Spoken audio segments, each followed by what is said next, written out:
All right, and welcome back to DV Rivals Summer 2024 edition. We have our first match between Crowdfund Control and Jason to the Fifth. Today I'm joined by a special guest, Necrox. Please introduce yourself. Yeah, thank you. Thank you for having me. I'm definitely new to the scene here at DMV Rivals. Don't say it, may not even be a local, but we're here nonetheless to hopefully bring some very exciting League of Legends action tonight. Yeah, and then for our matchup, once again, we have Crowdfund Control versus Jason to the Fifth. Crowdfund Control obviously being the first seed of Group B, playing up against the second seed of Group A. Would you like to give a rundown? Yeah, for sure. Let's do it. I'll start on the left here with crowdfund control. Honestly, got to start right up in the top lane. Probably the matchup to watch throughout the night. Sam versus Keyshawn Robinson. It's going to be a banger up there. Two of the probably highest skilled players we have in this tournament so far. Really excited to see them go head to head. Not only throughout laning phase, but what they can do throughout the later stages of the game. Because I know these players can bring the heat, especially when their team is standing behind them. Yeah, without a doubt. And obviously we have Dota 2's Beater as a jungler, Luke Killers. These are some newcomers to the tournament that we haven't seen in DMV before. I've been showing some pretty exciting things. And then Dragov 1 and Prone. Obviously, those are some of the DMV veterans kind of holding a very stable bot lane. But on the right side, we also have Jason to the fifth, top lane Jason, jungle Jason, mid Jason, and obviously bot lane Jason, support Jason.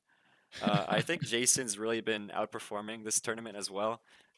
Jason microing with Jason has really been helping out move around the map so they can help out Jason in like the other lanes.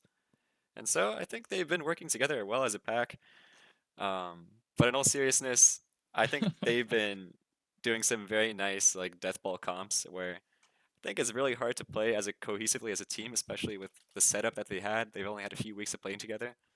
And so for them to get together and then being able to like basically perfectly perform some of these combos, like the Galio Vi, Galio Wukong, I think it's pretty impressive. Yeah, I mean, I know you're making a little bit of a joke there around how many Jasons there are in this team, but I think the name synergy really speaks volumes for this squad because, yeah, definitely the way their mid jungle at bare minimum play together is quite impressive. But then you get the whole team involved in the picture. The team fighting just is immaculate from them as well. So hopefully it's a matchup between skill and team strategy tonight. Of course, sprinkling some extra action in there is never anything we can't handle. All right, looks like we'll be moving on to the draft. Immediately, we have crowdfund control since they got their higher seed, being the first seed, barely making away with the tiebreaker matchup with the other team from the group. They get their priority on their side selection, and they immediately choose blue side, looking for that strong first pick. Yeah, definitely. And there's a lot of them out there as well. I mean, depending on what region you're watching, there's a lot of things available up in the air. There's things like Skarner, Jinx, and so many others. Even champs like Vi have been highly contested through so many metas. So we'll see what the strategy here is for CFC on a B1. Already though, that Galio that you're mentioning immediately taken away. Yeah, that definitely brought some team cohesion. Camille, obviously, before name changing, Keshawn Robinson was just named Camille. Definitely proficient on the champion. If you have to name it after yourself. And then we see Viego as the last ban targeted towards Jason the other. Meanwhile, on the other side, we see Skarner ban. Not too surprised. I know you've been watching some of the major regions, and Skarner has been doing some unspeakable things. Somehow even worse than Cassante. Yeah, that champion is a little disgusting right now, so no surprise to see that one immediately taken away by Jason to the power of 5 here. Nautilus as well, getting rid of a lot of those crowd control options for sure. But now it's the time to play for CFC that Jinx, I was mentioning earlier, is going to come through. And I think the real thing that I'm interested for in this draft is the later stages. First stages typically are just bot lane and junglers. We can see even in the other series, early picking junglers. It's happening over on the main channel tonight at DMV Rivals. If you're going to go check them out, it is Meow taking on the big ramp. But without getting too much into that for now, I'm really interested to see the later stages of this draft here derive because, as I was mentioning, that top lane is star-studded for us tonight. And I think we're going to look for some crazy counter picks probably up in that top lane, unless, they're just testing the waters for game one. It is still round one of playoffs, but hopefully we get to see some big action up there. And I'll just eat my words. It's just a blind Aatrox. Yeah, I'm not too surprised by this one. Keshawn, obviously, he was known for his Camille, but right in his second pocket pick, Aatrox is his second most played, and so looks like they're immediately locking that in just for comfort. And I imagine the Jinx is also fairly similar. On the other side, we also have Seraphine looking to be hovered. In every single one of their matches during the first day, Jason to the fifth had played Ashe Seraphine in the bot lane, so perhaps they're looking for something similar. But Ashe obviously being taken away, they have to look for something else. Yeah, and you can see what Sam's hovering here immediately. Those two, Cassante and Gragas, are very reasonable answers into the Aatrox. I think Gragas looks to be better here with displaceable targets like the Seraphine, who really just wants to hold position. I kind of like the Gragas a little bit more. We'll see which one Sam favors for the time being. But Jason the Fifth, that comp screams death ball already to me. You have one big bruiser melee champ who wants to get in there. Seraphine who can layer over CC over the top. And it will actually be the Cassante here for Sam for now. Not sure if I love that response, but Sam, obviously a very skilled player, obviously picking into this Aatrox, so should trust him probably better than what my silver level iron gameplay. So yeah, we'll let Sam pilot the Cassante, and CFC gonna add some extra range, some extra healing and shielding. The Emilio is no surprise, pretty classic counter, but also just Lulu does the same thing, just even more power to your AD carry. Yeah, very stable bot lane. Jinx Lulu, you've seen it time and time again. It's just scales to late game, and Jinx, the moment she gets that reset, will pop off. And he brushed a bit on the Cassante pick. Obviously, that one, he has a bit more ability. Cassante has the W and the E to get away from the Aatrox sweet spots. That Q can be very devastating. On the other side, Echo being locked in. This Ooh. another comfort pick, I think is the name of the game. Cyrac, this is the most played champion, has been playing it across multiple seasons, and looks like they're locking that in. And we go to the second phase, Akali being immediately respect bend, one of the good matchups into Echo. I'd actually love to see an Echo gameplay, especially in game one of a best of three series in playoffs. It screams confidence here from Cyrac, and it's a very feast or famine champion. Those AP ratios are very, very high, but you need to have some AP to back them up. And we'll see what Cyrac can pull out in game one. Obviously, still opting for that counter pick for now. CFC is in the mid lane, and you can see the mid targeted bans here. Akali and Talia both taken off the board here by Jason to the fifth, and then 80 carry bans.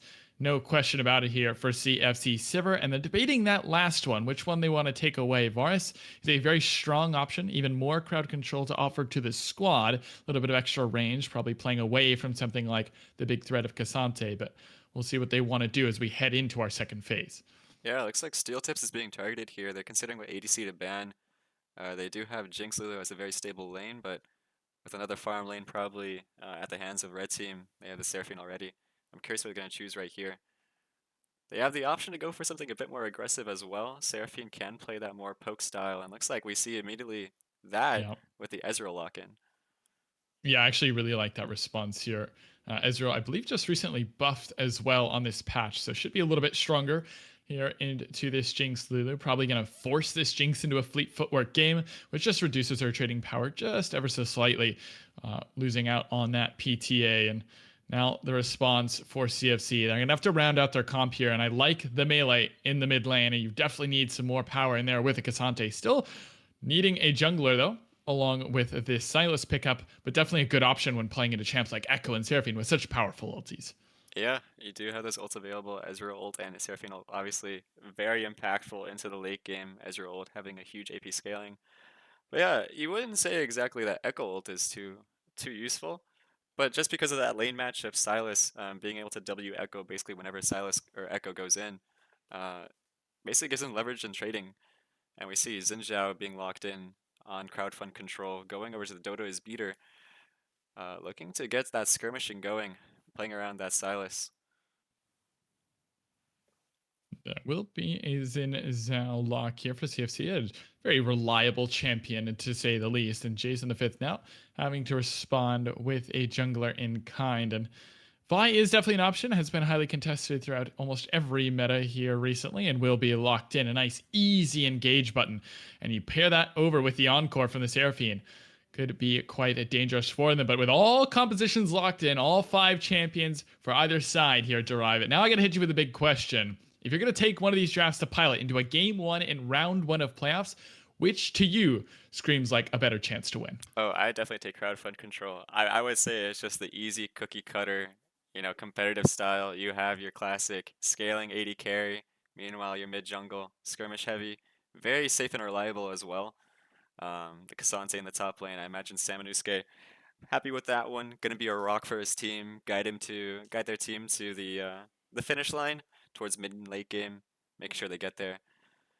I will say, however, Jason to the fifth, they have that surprise factor. Some of these champions we don't really see too often, like the Echo, Seraphine, even the Ezreal you mentioned, not too popular inside this like crit ADC meta. And so they have a lot of skirmishing potential. The Vi and Echo especially can definitely bring some unique taste to the draft. Yeah, I actually really like the analysis you give there. It's a very standard draft here from CFC for sure.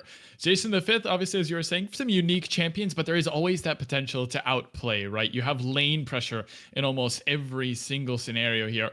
Other than probably that Silas lane, which probably will not go all too well. The Ezreal Seraphine definitely going to have push in bottom side if everything goes right, and Aatrox going to win those early levels against the Kasante. And I think Sam happy to take a backseat, like you said, and really just let his team shine through on this end. But only time will tell as these players get ready for draft arrive. Any last thoughts before we head over to a break here as we get ready to get onto the Rift? I'm just I'm hoping to see some of that do with the Kasante all out. Sam versus Aatrox, Keshawn, that top lane matchup. I'm just excited to see it. But yeah, we will be heading to a break. Stay tuned in just a few minutes.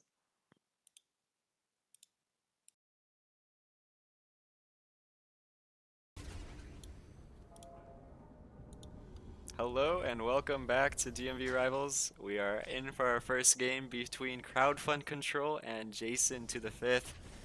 And we have some good luck have funs going on in all chat. We hope you too also have a lot of fun watching this stream. Looks like 30 seconds until minions nothing. Maybe some good luck too. You don't want to give anyone good luck there, Thrive, in their Selkie games. Yeah, good luck to all the teams, Sadly, I can't make any jabs at anyone on the teams here. Don't know them too well. But looks like we don't have anything too spicy going on early on. We see Steel Tips and Dragon going for some trading, potentially onto the Lulu, but nothing landing so far. minions have spawned. Yeah, this seems very stock standard here for game 1 of a playoff series. Just see what your opponent likes to do, sort of dip your toes in, but don't fully commit to diving head first quite yet, and will be a pretty normal start. And as per usual, we'll check on this jungler pathing right at the beginning, and we'll be able to start here for Jason the other, as he will start heading his way towards this topside matchup, trying to influence that matchup as quick as possible. On the other end, Dota 2 will be heading towards bot lane as early trading down into bot, and Prone already down to about a third HP. Wow, that's pretty impactful considering the lane that they have against them. Both the Seraph and Ezreal are quite proficient at poking them out, so those pots you see are going to be quite helpful to keep Prone and Dragoff staying in lane. Yeah, and a teleport advantage here to Steel Tips as well. It's just the Ghost here for Dragon 1 to start things off. Chains will land in mid as well, and some training is always nice to see early on. Just gives you that little bit of an itchy feeling that these teams are ready to duke it out and claim their next spot in round 2 of playoffs. Yeah, we see it across all the board. Mid lane, once again, heavy trading going on through, Electrocute being procced. And Cyrac actually almost getting a solo kill immediately, getting Luke killers quite low. Top lane, also some heavy trading going across the Kasante, Aatrox, this matchup classic. We do see Jason the other is hovering around mid, potentially looking for a counter game, expecting Dota 2's beater to be around.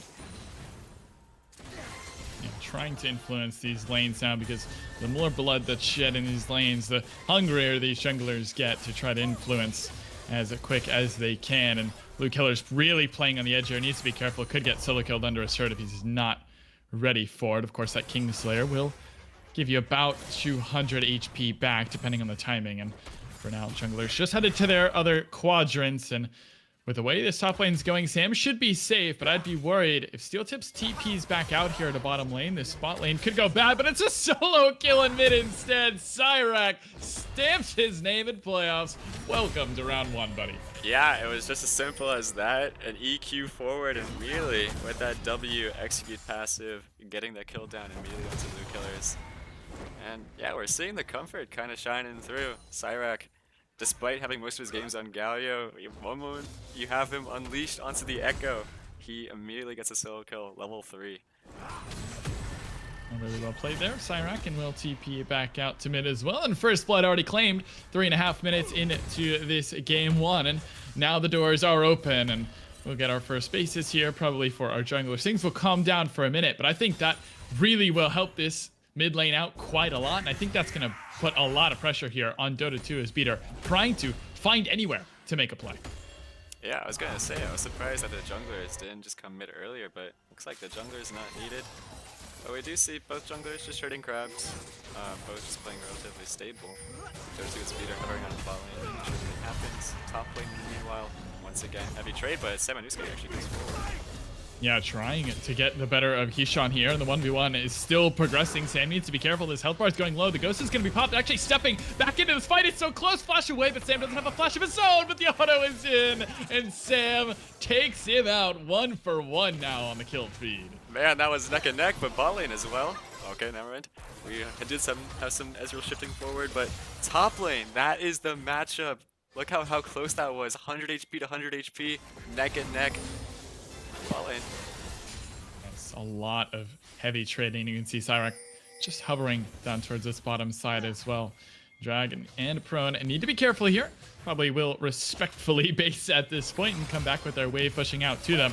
And now it's time for first objective to spawn, and of course another mid fight to ensue as those objectives spawn as well. But actually, they're going to stay under a turret. If you're not careful, this could go oh so very poorly. Yeah, both Sums available. Prone does have that heal. Both of them have the flashes available, but looks like it's just going to be some plates going over to it, and Jason the other. Just taking some Dragon, while his bot lane has some priority. Mid lane also quite aggressive onto the Silas. I think this is just great from Dragon 1 and Prone. You just have to take up more base. There's all out is in top and mid as well. Cyrac having to escape this attempt on his life will not die yet, and Dragon will be the reward for surviving as Cyrac trying to dash back in as well, but here comes Dota 2 as Beater. Can he get Cyrac? There's no flash in this Echo, and there's no hope in hell of getting out of this one without another death on the gray screen, but here we go, bot lane as well. Gank under the turret. The dive is successful. We go 1 for 1 again. Yeah, both junglers doing work right here. We see Dota 2 as Beater, making for sure that Cyrac can't play too aggressively as he eats forward without that flash. Meanwhile, Jason the other just finishing the Dragon, just casually scrolls on, goes down towards bot lane with a nice walk, and takes down Prone for that first kill in the bot lane. Yeah, the moment you see Dota in mid lane there, you know immediately that bot dive was coming, and unfortunately Dragon 1 and Prone just, again, caught out in the wrong space at the wrong time, and will be punished for it. Luckily, it's only Prone that died, so Drag will be just fine. Will fall a little far behind here in terms of that CS and probably XP as well. And Steel Tips still holding onto that teleport, so things could go from bad to worse if that happens again. But for now, a slight gold lead to the side of Jason to the 5th. Yeah, they have that Dragon too. One thing I am pretty surprised about is that neither team does seem to be looking towards the grubs that just spawned a minute ago.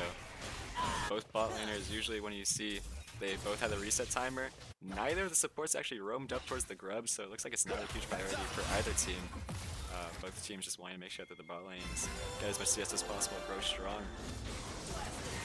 and keep their lead up, basically. Sure, nice dodge there on the parallel convergence for Luke Killers, but I don't think he's going to win out on these trades regardless. And really well played here from Cyrac in mid lane to accrue these advantages, and means that the rest of his team will benefit for it as Sam will walk back up to the top side here. And finally, we might see some grub action as the bot lane gank's going to come in and return the root. Nice flash away, and the chompers to make sure of it, but Drag losing that flash now. Yeah, that's pretty devastating for them. Look at his HP. He's 20% HP under turret. No heal available, no flash, no ghost. If he gets hit by a Seraphine E or even anything close to like an Ezreal Q, he's going to be taken quite low. Meanwhile, on the other side, Dota 2 is beater, taking up those grubs, making the use of Samanusuke being 1-0 versus Keshawn Robinson. It's like dodgeball down here, but he doesn't really have any balls to throw back, so it's not all too fun as Polly comes out just trying to survive this relentless onslaught. There's another Mystic shot, and the drag eats to the back of the head, and will try to run out of this one. Turret Shot's doing their best, trying to even out this trade, but I don't think that's going to help them all too much, and needs to be careful because level 6 is online here for Dragon. If this Encore lands, it's certainly a double kill, and Jason the other lingering around this bot side jungle. Yeah, he's just finishing the red buff. They're waiting for the wave to crash, and the moment he reaches there, I would be expecting a dive. No flashes on either bot laner, but it looks like instead he's looking to maybe contest the Raptors with Cyrac. We do see that. Actually, Dota 2 is beater now arriving to the show. Yeah, they're going to try to get this kill. Remember, the Killers does have the Echo ulti, and instead they're just going to take him out. It's a free kill, an overextension, and probably just greed here from Jason the other, trying to get those Raptors. Could have gone bot for a better play, but instead will lose his life and let his bot lane just continue the pressure. That means for the first time in kills, it will be CFC grabbing themselves a lead. Oh, we did actually see this on the camera itself, but Blue Killers using that Echo. Well, actually, meanwhile, top side, all out. Keyshawn Robinson using that World Ender, trying to escape as well, and Sam just not in time to dash out, but Sam really applying the pressure. yeah, deja vu. I swear I've seen him ult him over that wall before. Once again, Keyshawn Robinson just using that Umbral dash over the wall as well to get out of safety. But I was saying earlier, Blue Killers actually with a stolen Echo ult, he ended up resetting, buying his item, and then Echo ulting back to lane. Basically to keep that tempo up, which I really love to see. You know, that interaction despite not playing Echo himself. But holy, Dragoff won almost with that snipe onto Keyshawn Robinson. It's a jump scare. I didn't even expect the Jinx rocket myself coming, but I'm sure Keyshawn Robinson did not see that one coming either. Luckily, will survive to tell the tale for the time being. And yeah, now we're going to see these supports start moving around, trying to get some vision for what is a second dragon coming up here in about 15 seconds. Gold Throne either way, but I think this fight is a critical one if both teams decide to take it, but I feel like that's highly unlikely. Normally you don't want to throw the whole game this early in, but here we go. Now the bot lane attempt. Dragon immediately going to flash his way away for now, but that Xin Zhao does so much damage at this point early on, and Dragon 1 will take the kill, getting himself on the scoreboard, and that Dragon just might be theirs for it. Yeah, you can see Jason the other inside covering around, but Dota 2 is beater. He's got the Eclipse complete. He's got that damage, and you see the moment that Dragon flashed, Dota 2's beater basically just lands that E, 2 more auto attacks, and immediately dead. Pop. Well, top lane we have some trading going on, but I doubt too much will happen here. And Dota 2's beater with that lead. It's like they're starting up the Dragon, but Jason. Really? Oh my gosh. We're just committing to it, all right. Here comes a parallel convergence. Need to be able to get out of this one. Not quite yet. There's a Crescent Guard coming out as well with a Vault Breaker, trying to get it in. The Encore hits too, but it's just not enough. As Jason the other will be the kill number 1, and the rest of the team fight's going to ensue now. As Steel Chip's trying to get his way away under the turret, but he will die as well. The Wild Growth Xin Zhao's on a rampage, and the hijacked ulti will hijack their chances at this team fight, and CFC show up big. Man, that was such a disjointed fight. You saw that Jason to the 5th wanted to go for that contest, but obviously with the member down, I don't think they could. Looks like the champion portraits are gone. I don't know if you can fix that. I don't need button to fix that. It's definitely a new one for me. Let's see. Yeah, you probably just fix it. Yeah, there we go. Don't worry about that. it's fine. Yeah, I mean, that's a great fight. Even it out on Dragons 1-1 now, and a gold lead here for CFC as well. Yeah, that was what they needed. It looked like mid was going a bit rough. Same with the bot lane, being poked out by that Ezreal Seraphine.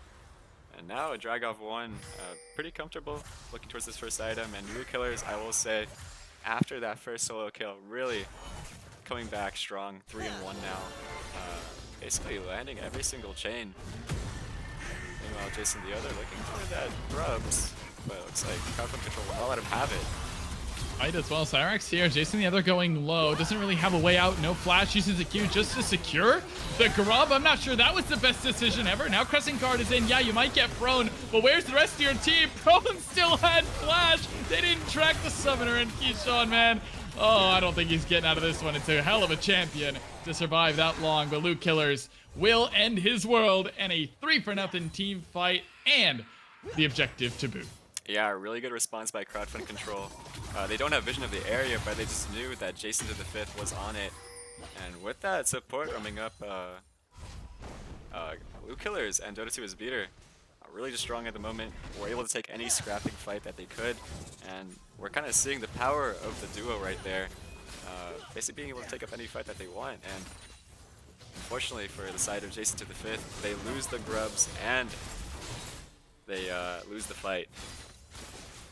Not really. Oh.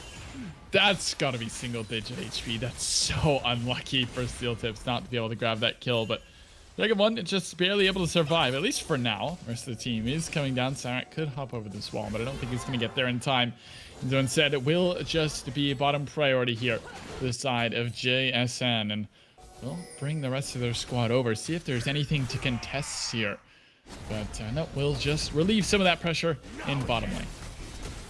Yeah, meanwhile, top lane, it looks like Seminusuke wanting to go for that old trade onto Keshawn Robinson. But not able to land it. Meanwhile, it might be extending the fight. And Sam really laying on the hurt here in top side. That Eclipse completed, though, for Keyshawn will do quite a lot of damage in return. But Sam will back away for now, understanding there's too much to be had. Jinx Rocket does land, and Sam just trying to get in the World Ender. It's been popped. That Frozen Gauntlet, is it enough? Sam, he has to dodge Q3, and there's no way to do it. Keyshawn strikes back. Yeah, meanwhile, mid lane, Sirak going for a trade, almost taken down. Ooh. It looks like they're going forward again. Jason the other, looking for that ultimate. But yeah, man, these ADC ults, the Jinx Rocket and the Ezreal ult, there's neck and neck. They're barely landing these kills.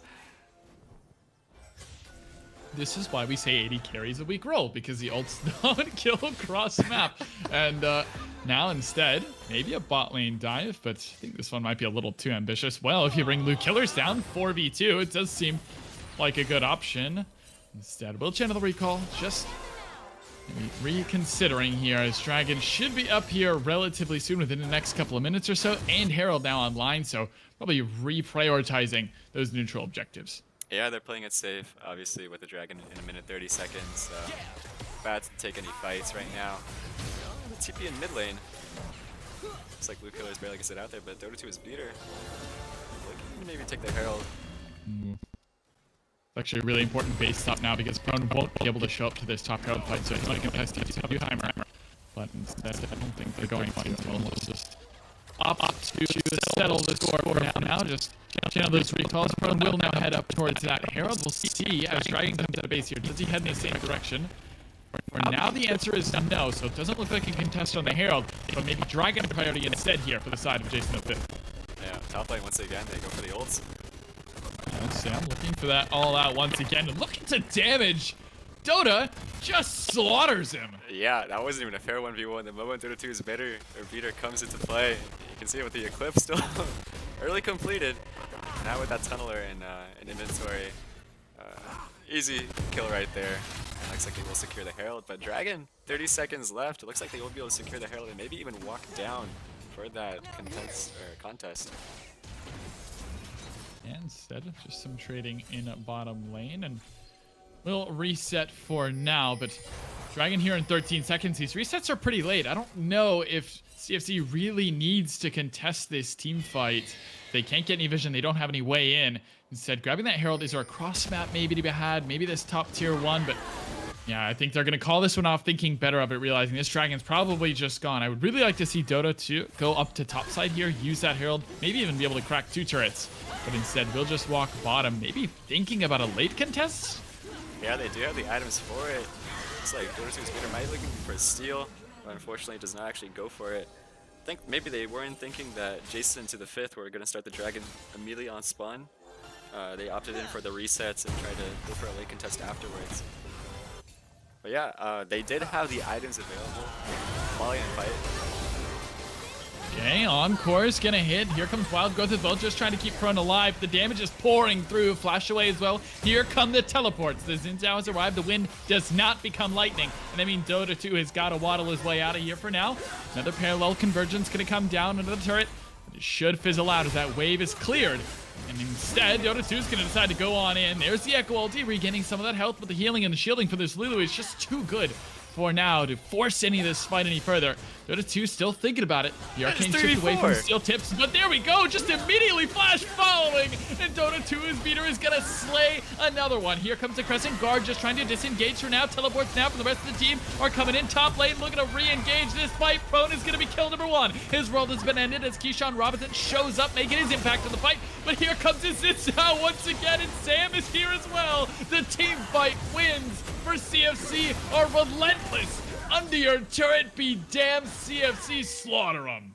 Man, Dota 2 is beater. He's just mopping up the fight. He doesn't care how many numbers. Oh, the Jinx Rocket just to come in once again. Maybe ADC's not so balanced after all. But man, this Dota 2 is beater on the Xin Zhao. He does not care how many opponents he's against. He goes in 3v4. Forces the TP out of Keshawn Robinson. Immediately takes that skirmish again. Semanusuke obviously following up with his own TP. And man, crowdfund control, they're playing so well with these little timings. They're not just opting in to go in immediately, they're taking their time, looking for nice positioning. They're waiting for Dota 2's beater to land that W right before he sends it with the dash forward. And with the rotations as well, really nice response. Luke Killers and Prone being able to get that ult down as well. Very well played. Yeah, honestly, it's really, really well played from Dota. Gotta give him credit for that team fight. He was in and out of that fight for a solid 45 seconds before the full commit under the turret. Really well played. Not easy to do on a champion like Xin Zhao, especially without using your ulti so early on as well. So good stuff from him and the rest of the squad to support his dangerous endeavors. And now the gold lead reflects such team play, right? 37,000 gold to 29 is such a large difference here for the time being. And Sam looking to hit onto Cyrac here. I don't think he can kill him. That Q will slow, and so will force a little bit of a lull for the time being. But you can see the second items are in. Prone, yeah, I mean, this is a free pick, surely. And Jason, the other, will grab that one. We'll just move on. It's just a Lulu. Doesn't matter. And yeah, big items going to be coming through here for Luke Killers. Dota's 2's already on 2.5 as look to contest once again. Jason, the other just jumps in and he's just dead. Luke Killer's looking for the TP. They're looking at the Dragon. He's forward the chains, and Dragon will be going down as well. Samanusuke also diving onto steel tips, but I doubt he can dive an Ezreal under the turret. But Baron is up and available. Let's see how these teams react. This into the 5th. Obviously, their jungler is down, their support's down, but no one to get vision. Might just be going on the way to crowdfund control. What have I just seen? Everyone's just randomly died when Baron's spawning, and that should just be free Baron here to the side of CFC. I'm not really sure what the plan was there. I mean, yeah, you can get one free kill on the Lulu, but don't overcommit and just send it. Baron, yeah, secured Cyrac doing his best. Can he get the kill? Yeah, he will grab one. Of course, it's the AD carry. It's always the AD carry that you go for, but will be 1-for-1 plus the Baron. And I mean, yeah, at least you get one. Maybe slow down the Baron for now. And Prone's just going to face check as well. The Poly's had a great time to stop that charge up. And all right, Jason just dies again, and I don't know. I'm a little befuddled at what's happened here in the past 3 minutes. Yeah, Jason the other, he had that nice pick onto Prone, getting the Lulu down, but looks like he bit off a bit more than he could chew. Walking right into Dota 2's beater, and I mean, that Xin Zhao being 7-0, I mean, he just gladly took the fight, even though he didn't have a support. And right afterwards, they got another pick, chased down onto Dragon. And once that pick was done, the jungle and support being gone, they just immediately pulled the shot onto Baron. Cyrac tried to go for that steal. Echo does have that option with, I guess, the Q2 into the E onto the Baron. That could execute it pretty easily around the damage of Smite. But now, we'll have to see how crowdfund control uses this Baron with the Dragon coming up. It's a strange option there from the side of Jason the 5th. Maybe just overestimating their ability to find some kills. I mean, they do have a very strong skirmish composition. That Vi, Echo, Seraphine, those three just alone are very, very deadly, but punished very hard now. Baron and a sizable, nearly 10,000 gold lead here to the side of CFC. They're going to look for a pick onto Sam. Can they get it? What are your odds? Tell me. I don't know. Cassante W is about to go all out. Doesn't even matter what direction he's going. He's going in the other. Pretty. Oh god! No, Dragon 1. He's always here as well. That ult always comes in through the Super Mega Death Rocket. coming in from mid lane of all things. And yeah, Samanusuke happy to It take that hurts. 1v2. It hurts so bad to watch Cassante do that time and time again. I've seen it all too much. The story's all too familiar. And now he's going to TP bot as well. The encore is in, and Sam doesn't even arrive in time to get an assist. CFC stomping their way through game one. Incredibly well played, and they'll crack the base at just over 23 minutes. Yeah, you ever hear Silas sing? Doesn't sound too great. Uh-huh. That's why the person's got one shot. Yeah, it's that was no okay. Wow, that's definitely an engaged.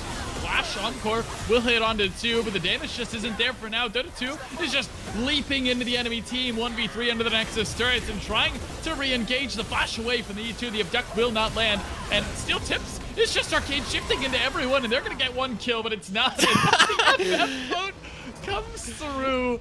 Oh, it's disaster. CFC win game 1. Yeah, they didn't even let the fight carry on through. They were just like, nah, we lose. It's fine. We're just gonna go to the next game. Stay mental. Important. I've not seen a fight end like that. Well, but man, wow. The side of Luke Killer's Dota 2 is beater. They just carried that 2v2 fight every single place that they went. Drag off one, really nice assist with those random super mega death rockets coming in through. Would you say you have an MVP for someone?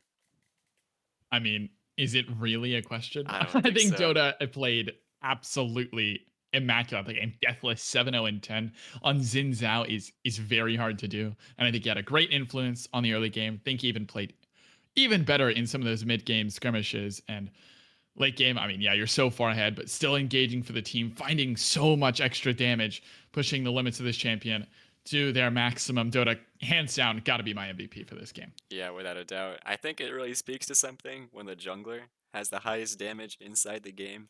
Uh, he ended up reaching 20.8k. Second most, the Cassante somehow, 16k damage, despite building full tank. But yeah, Dota 2's beater really carried those fights, getting his team to victory.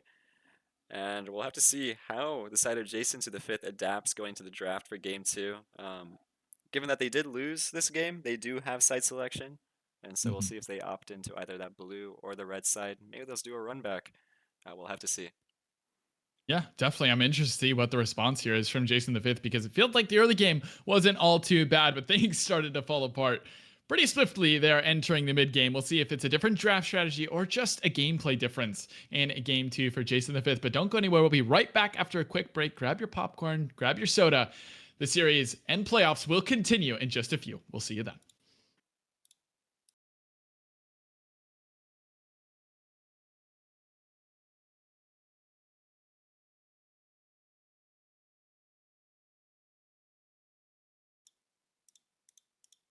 Hello and welcome back to DMV Rivals Summer 2024. We're here for our second game between Crowdfund Control and Jason to the fifth. On this side, it looks like we'll see that Jason to the fifth does have side selection. They did opt in to run it back on the red side. So I'm just curious here what they end up choosing for draft adaptations. Yeah, it's definitely going to be an interesting one. And believe it or not, it is 2024, not 2021. I promise, regardless of Oh. what it says on your screen. But Hmm. yeah, I'll be interested to see what Jason the Fit does here on red side because they are running it back on to this red side. I think they got a lot of strong picks that they were looking for, right? Maybe not the strongest in the meta overall, but things that they particularly wanted, they got their hands on. That's sort of the name of the game with red side. Just more early picks, but we'll see what they decide to do. I mean, we both talked about ease of execution last game, the ability to just team fight overall, but even then, we didn't really get much team fighting last game, Dimitri. It was just a lot of small skirmishes and a lot of CFC winning those small skirmishes. Yeah, not surprised. Seeing the same champions being banned. The Camille targeted towards Keshawn Robinson, Gallia once again towards Cyrac. But now I'm curious, will he opt in for that Echo ban? Seeing that he did get that solo kill early on, or they're just giving respect to Jason the Other once again with the Viego ban. Yeah, we'll see. Viego, yes, and Nautilus, yes. So, I mean, as of right now, it is a complete runback of game one, but Oh, instead, CFC hovering Aatrox here. I don't know if this is a call out. to Keyshawn Robinson, or they're actually considering it. But yeah, this one would make more sense to me. Just take away the Jinx, and indeed they will. Now, Jason, the answer to this problem. They did well in bot lane, pressuring this 2v2, but eventually things started to fall apart as sort of more map rotations came about. And do you think Ezreal Seraphine is still strong enough, or can they hold off on that? And instead, we'll just be the Siverlock here for Jason, and we'll pair it with that Seraphine of last game. Yeah, looks like they're going for a more stable bot lane. They just have this Sivir that's gonna farm up Seraphine. Looks like that's their go-to pick no matter what side they're on. Dragon. She's been playing this very often throughout all their games. Meanwhile, on the other side, we see Dota 2's beater, hovering all these different champions. Looks like they might be opting for the Zillion, but now they're turning it back to the Senna. They're going for this very aggressive bot lane. A lot of poke, but that does come with some dangers. For example, both of them don't have any escape. And I'm curious what they end up kind of pairing their bot lane with, because they need to provide some safety to them. Yeah, this is really interesting here. CFC, I mean, they're going to need a lot of topside help in rounding out this draft. Typically, you can draft the Senna into bot lane, but it's often things like the Tom Kench or maybe a Scion or a Cho'Gath, things like that that can help really stand in front and protect the rest of your team. Jinx definitely not going to do that for you. But Dota 2 back on that Xin Zhao, played it just about to perfection in game one, at least on the KDA end of things. And definitely going to be interested to see what Sam opts in here for, because he was talking about how he has a lot of respect for Keyshawn Robinson. Very skilled player, high mechanical ceiling on this guy. And just opted in for a Cassante in game one, did very, very well on it, each getting a solo kill of their own, respectfully, and see what he does in the second phase. But for now, just again, one of those death ball compositions here from Jason the Fifth. I just want to see them stick with this style. Wukong, Seraphine, Sivir, all AoE big damage champions that can really swing a team fight. Yeah, we'll have to see. I'm curious what Cyrac picks alongside the Wukong. I think the Galio basically went unbanned throughout almost all their games, and so they were able to pull out this Wukong Galio combo very often throughout their group stage games. And now, without the Galio being available, we'll have to see what he ends up choosing. But no surprise, Dota 2 is beater, picking up that Xin Zhao, popped off game one, and looks like they're just going full forward. They no safety needed. Let's just go straight at them. Jason to the fifth, banning some of the mid laners, the Akali, the Talia, might be prepping their own on their fourth pick right here. But on the other side, Vagar and Ryze maybe being banned out. Not too very conventional, but they're just trying to go deep into Cyrac's pool and see what he can play and seeing what would be good for the team. But Wow. the Ahri being locked in, really complementing what they have, being able to die forward with the Wukong and with the Sivir ult available, they can just call the shots immediately. The moment they see someone out of position, you know they're gonna go down. Yeah, definitely a devastating mid jungle here for the side of Jason the Fifth. Ari Wukong very adept at diving on to lonely targets, and CFC considering a way here. Not sure how much I love it. They do have the range to gap close onto you, and instead, yeah, they will just lock it in. So definitely gonna have to paint his way to some safety in this game, because everyone will be looking on these three backliners. And now the question that I posed earlier must be answered. What does Sam decide to do here? It's gonna be blind, and it's gonna need to help his team out quite a lot. Bjorn is an obvious one. Great answer, easy engage, big front line, unstoppable if necessary, and will lock it in. Sam taking a backseat in this series, and I like what he did in game one. And all right, we're just playing 5 damage champions here, Yep, Dimitri. Just everyone go kill. yep. The immediate response, the moment they locked in that Ornn, they just immediately, Keyshawn Robinson locked in the Gwen. Obviously, very proficient versus tanks. The moment you hit 1 to 2 items, you can actually just start beating up any tank you have with the partial true damage. And I'm just curious how Crowdfund Control manages this one. I think Jason to the fifth, with their team comp, I mean, I think they're a bit in the lead just with the fact that they can engage whenever they want, as long as early game doesn't go horrendously. I think towards the mid game, their team fights will carry on through. But Crowdfund Control, that's not to say that they're completely out. Look at their scaling. They have 2 ADCs in the bot lane, Hui, which has immaculate wave clear towards the mid to late game, as well as that zone control and damage. And once again, you have the Ornn items. Very good. Oh gosh, you're really gonna make me dust off my old books here, trying to figure out ornament names and Hui spell abilities. So I have to study up as best as we can here for CFC's composition. And Jason the Fifth not letting off of the gas here. There's a part of me that loves to see it, right? You know, you did get handled in game one. It happens. Don't be a game one Andy. Just send it into game two and try your best to strike back, but even harder. We'll see if they can do that. And I would ask you the same question I asked last game, but it seems like a similar story here. CFC, very standard team fight composition. The Senna may be a little strange to me, but you know, it's just another backline damage threat with a little bit of extra healing for her team. Jason the Fifth, again, with those outplay buttons and the big potential to put on a show here in game number two. But what is the difference? Does it come from the jungle? Does it come from the lanes? I guess that's my question to you in this game, Demetrius, is what is the difference make it here for Yeah, Jason the Fifth? just like we saw the jungle mid pairings from both teams last game, I'm looking towards Jason to the fifth with that Wukong Ari to basically be across all the map. Um, Both champions have a high amount of damage early on. They fall off towards later in the game. And so I'm looking to those two, honestly, to just basically make that decisive engage towards the first, second dragon, towards those first grubs, and try to keep control of the map. Meanwhile, on the other side, crowdfund control, I think if they're pretty happy just having a very stable game. If nothing happens early game, mid game, then looking to scale up and look to those team fights where they can start matching the strength of the Wukong Ari and hopefully put some more pressure onto the Gwen, who I'm expecting to be split pushing throughout the game. Yeah, we'll see if the Jason synergy, as you were coining it earlier, will lead them to victory, or if CFC will just handle this series 2-0, or if we're going to be in it for the long run in a best of three series going the distance. It's still round one of playoffs, but we'll be back soon as these guys get ready for game two between Crowdfund Control and Jason to the power of 5. We'll be back in just a few. See you then.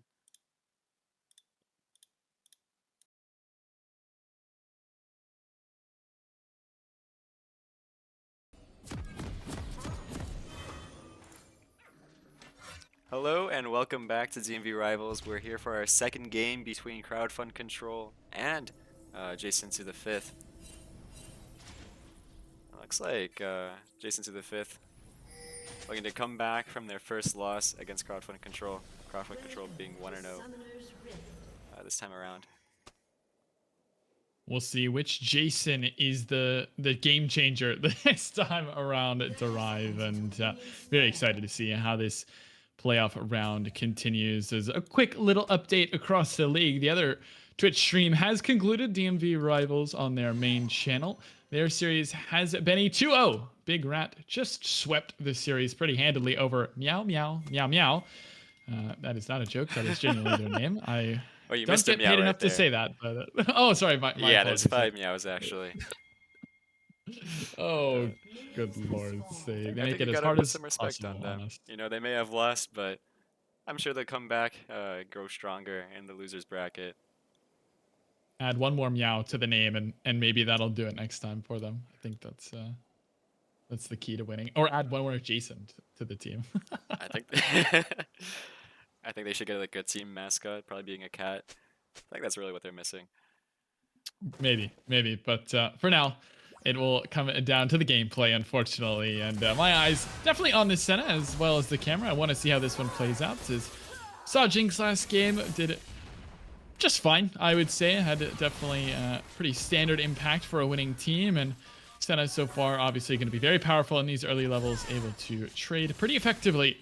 And we'll see how Prone can manage his way throughout this game as it plays out. But very interesting draft here from Red side. Jason the Fifth opting for a lot of damage and a lot of outplay potential.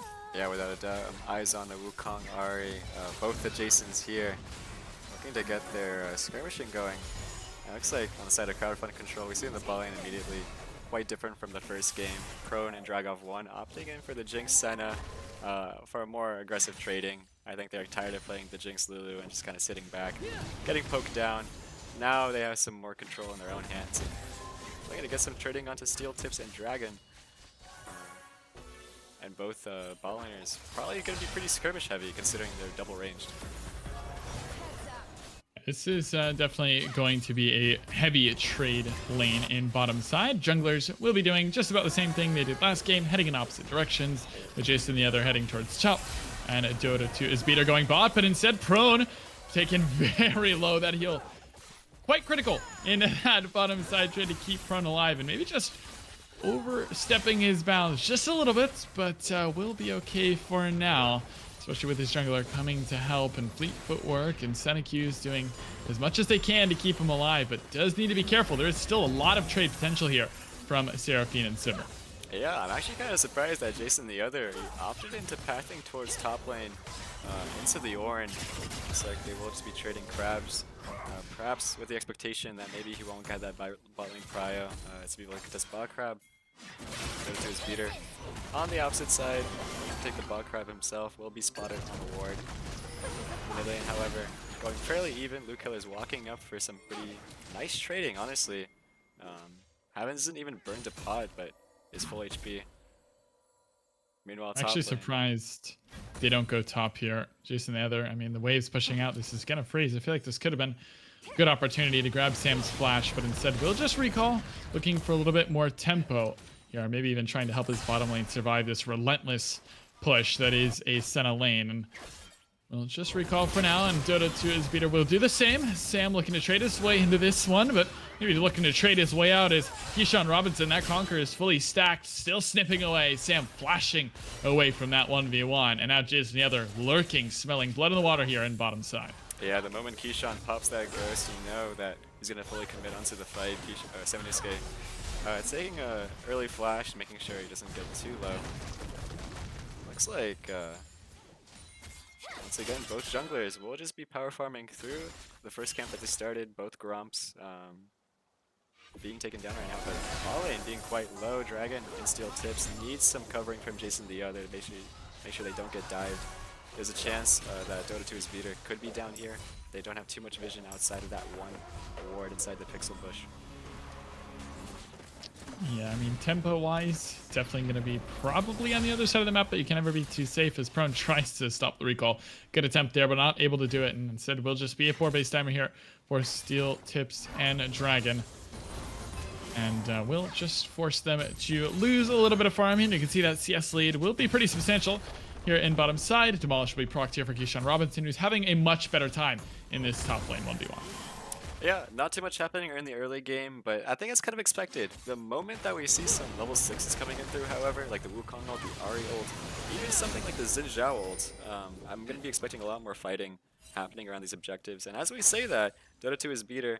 Looks like he will be opting in to take the Cloud Dragon fairly early on, being on the opposite side as the Wukong. Meanwhile, on the other side, the Grubs are spawning. I imagine JSN the other will be looking to go towards them, especially having the Gwen as a back pocket. Gwen with 6 Grubs. If you leave her alone, even with the Ornn being there, she'll just burst through the turret. But top lane trading happening again. Keyshawn Robinson getting the better of the trading versus Seminusuke in this counter pick. Well played there by Luke Killers to get that passive proc in mid, but yeah, definitely a tamer game this time around. As last time this game we've already had probably about 5-6 kills at this point, but instead still searching for first blood, and Sam doing his best trying to defend this turret, maybe protect himself from a dive. Here comes the call of the Forge God, the damage is pouring through. First blood, and man, the caster curse is well and alive, my friend, as first blood goes to this top side duo, as JSN and Keyshawn will pick it up. Yeah, I would be pretty happy if I'm JSN to the 5th, even though that Crowdfund Control did get that first dragon, making sure that basically the side of JSN to the 5th doesn't get both objectives. I'd be pretty happy. Yeah, 3 Grubs onto the Gwen. Oh, actually, looks like they opted into not finishing the Grubs, just going for that top dive instead, and getting Keyshawn Robinson a bit further ahead of Seminusuke. Yeah, and they'll grab a kill, and no teleport means this top lane is going to be pretty troublesome here for Sam. I mean, he's trying to get a Bomby Cinder, trying to clear waves as fast as he can, but Keyshawn Robinson will take every opportunity to trade into this Ornn, because there's not really a winning trade pattern that Sam can take at this point. And so instead it will be trouble here in top side. Meanwhile, bottom side, basically the exact same thing that's happening top, but in a 2v2. It is Dragov 1 and Prone just rolling this bottom side, almost double the farm here for this Jinx, and that is huge against champs like Sivir who rely on so many items to be able to output that big team fight damage. Yeah, top lane, some fighting going on through. I mean, Sam's just dead. I don't think there's really a way out of this one. I mean, yeah, you're walking to the turret. That's the wrong direction. Sen ult is way too late. Jinx rocket doesn't land either. They throw everything trying to help him, but Keyshawn just smacks him upside the head with a pair of scissors. Yeah, he's going for And now more. Keyshawn's His dead. beater is looking for it to kill him, and we'll end up getting Keyshawn Robinson down. But I think you kind of see the idea Crowdfund Control is going for there. I think Samanusuke was going for that aggressive trade, knowing that he has those ults available from his bot lane. The Senna ult being a very big decider in cross-map plays with that shield and that damage. The Jinx Rocket also just barely missing them. Meanwhile, Cyrac going for an engagement to his beater.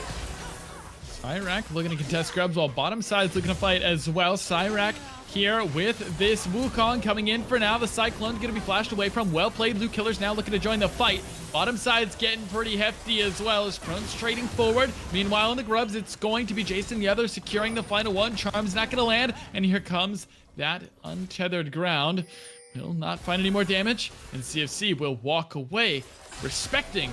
Yep, we just lost the objective. It's fine. Let's just pull out for now and not worry about losing any lives. Yeah, importantly though, they do get some grubs for themselves, so they don't actually end up losing out on all three. I think they didn't exactly know where Keyshawn Robinson was, so they were paying a bit more respect to the side of Jason to the 5th. Meanwhile, in the mid lane, Luke Killer's forcing that flash out of Cyrac. Not too big for the Ahri. Obviously, Ahri still has that ult available, but pretty big summoner blown right there with the ultimate.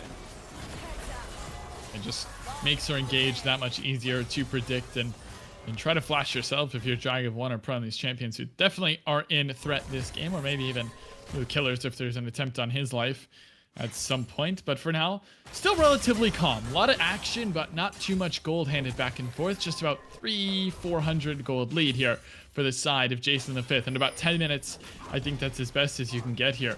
But you're going to need to start pressing these advantages in top lane because this team fight from CFC, just like we saw last game, is so good. And Sam will just ult, trying to clear this wave as best as he can. Keyshawn Robinson will throw the scissors into his back, and I don't know if this top dive is exactly gonna work. Sam just outplays him under the turret and slaps him upside the head with his hammer. Yeah, I like that reset animation right there. We got the BM going. He just knew that Keyshawn Robinson made a mistake. Throws out that recall. Throws the disrespect down. And really good outplay right there. What originally was just him clearing the wave turned into him just getting a solo kill. So well played on the side of Samanusuke. I just don't know why Jason the other doesn't stay around. I mean, you have the Wukong for the 2v1 dive. Maybe they just thought, you know, maybe the comms were, hey, I got this dive, don't worry about it. I can kill him straight up 1v1, but forgot about the flash, and R3 doesn't land, so big win there for Sam in a lane that should have never, ever gone this way, and all of a sudden he's right back in it. I mean, it's still not be able to trade necessarily, but definitely take the XP and the gold that he can get. And CFC, just like that, take the gold lead. Yeah, exactly. I think Jason the other saw the dragon timer respawning within a minute, so opted for a recall, but bot lane, there's skirmish going through. Encore, prone going low, the Q heal will get it in time. Drag, nice body block on the Super Mega Death Rocket there from Dragon, but Steel Tips is still in a lot of trouble, needs to get his way out, and again, safety from the side of Dragon, who will now have to flash his way out of this one. Red buff is ticking so much damage in Dota 2 is Beater, and he is just so much better. 3-2 now and kills CFC again, making it happen. Yeah, I swear he gets these eclipses out of nowhere. He just pulls them out of his pocket. Once again, around 10 minutes in, just gets the eclipse, punishes the bot lane. Mid lane, however, Cyrac going for a 1v1. Blue Killer is responding with a spiraling despair. Still has a flash, uses it defensively. Q through, yep, perfect, well played. And Luke Killers will grab himself a kill. Nicely done there from the side of Blue Killers and Prone. Walking up to mid, but flash, and yeah, greed is a deadly sin, my friend. Jason the other gets kill number 2. Yeah, he just bonks him on the head with that flash. We see both sides kind of being split.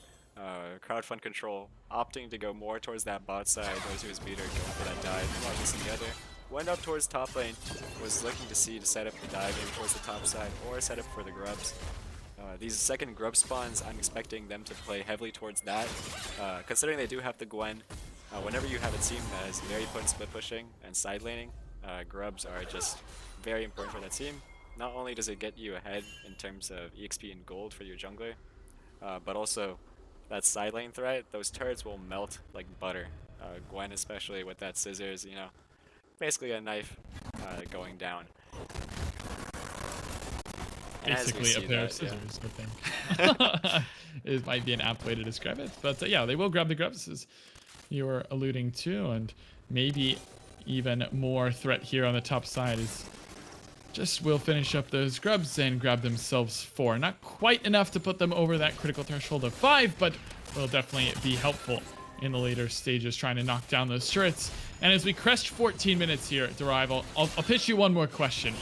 What does it look like here in the mid game for JSN the 5th? Is it just team fight? Do you think they can front to back this squad, or do they have to get creative with their approach? And well, speaking of, might have to hold on because Steel Tips is so definitely dead under that turret, and so is Dragon. 2 more kills, and creativity be damned.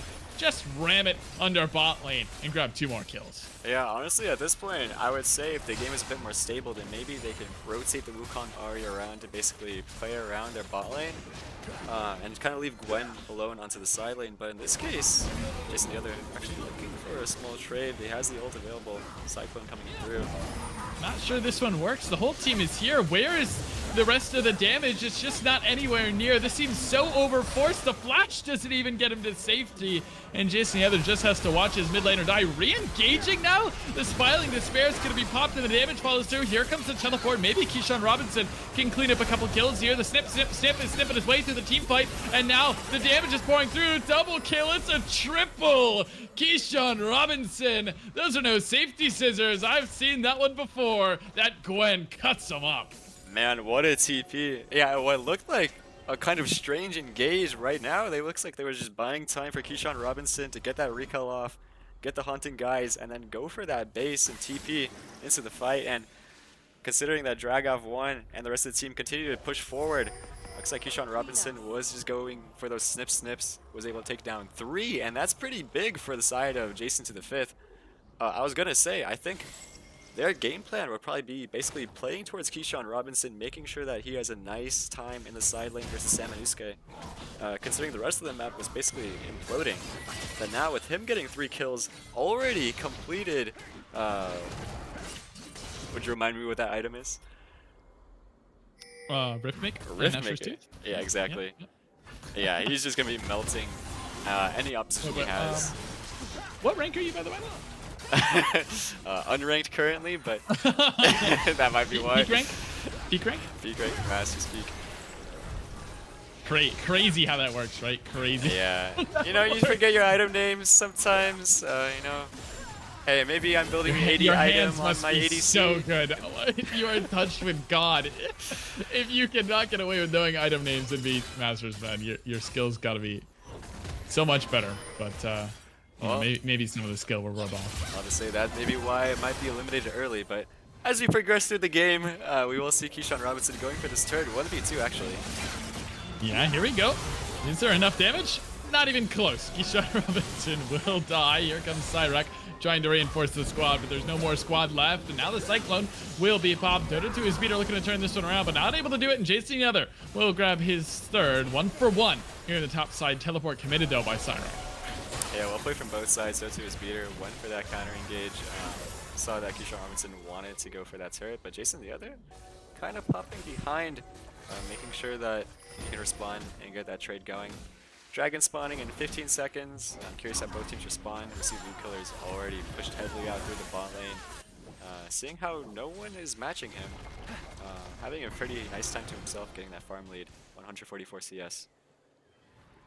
Yeah, and quietly, JSN the other having a pretty good game here. I mean, sure, I may have disagreed with a couple of the plays and what he's decided to do with his time, but definitely has accrued a small gold lead and 3 kills to his name. A powerful champion at this point in the game, surely. And with Dragon being up, no contest here, I think, from the side of CFC means one objective here to JSN, and they will grab themselves their first Dragon here at 17.5 minutes. And Just more pressure here in the mid lane for the side of CFC. But as we approach these mid-game team fights, you can see the items start to pour through, as you already started to allude to.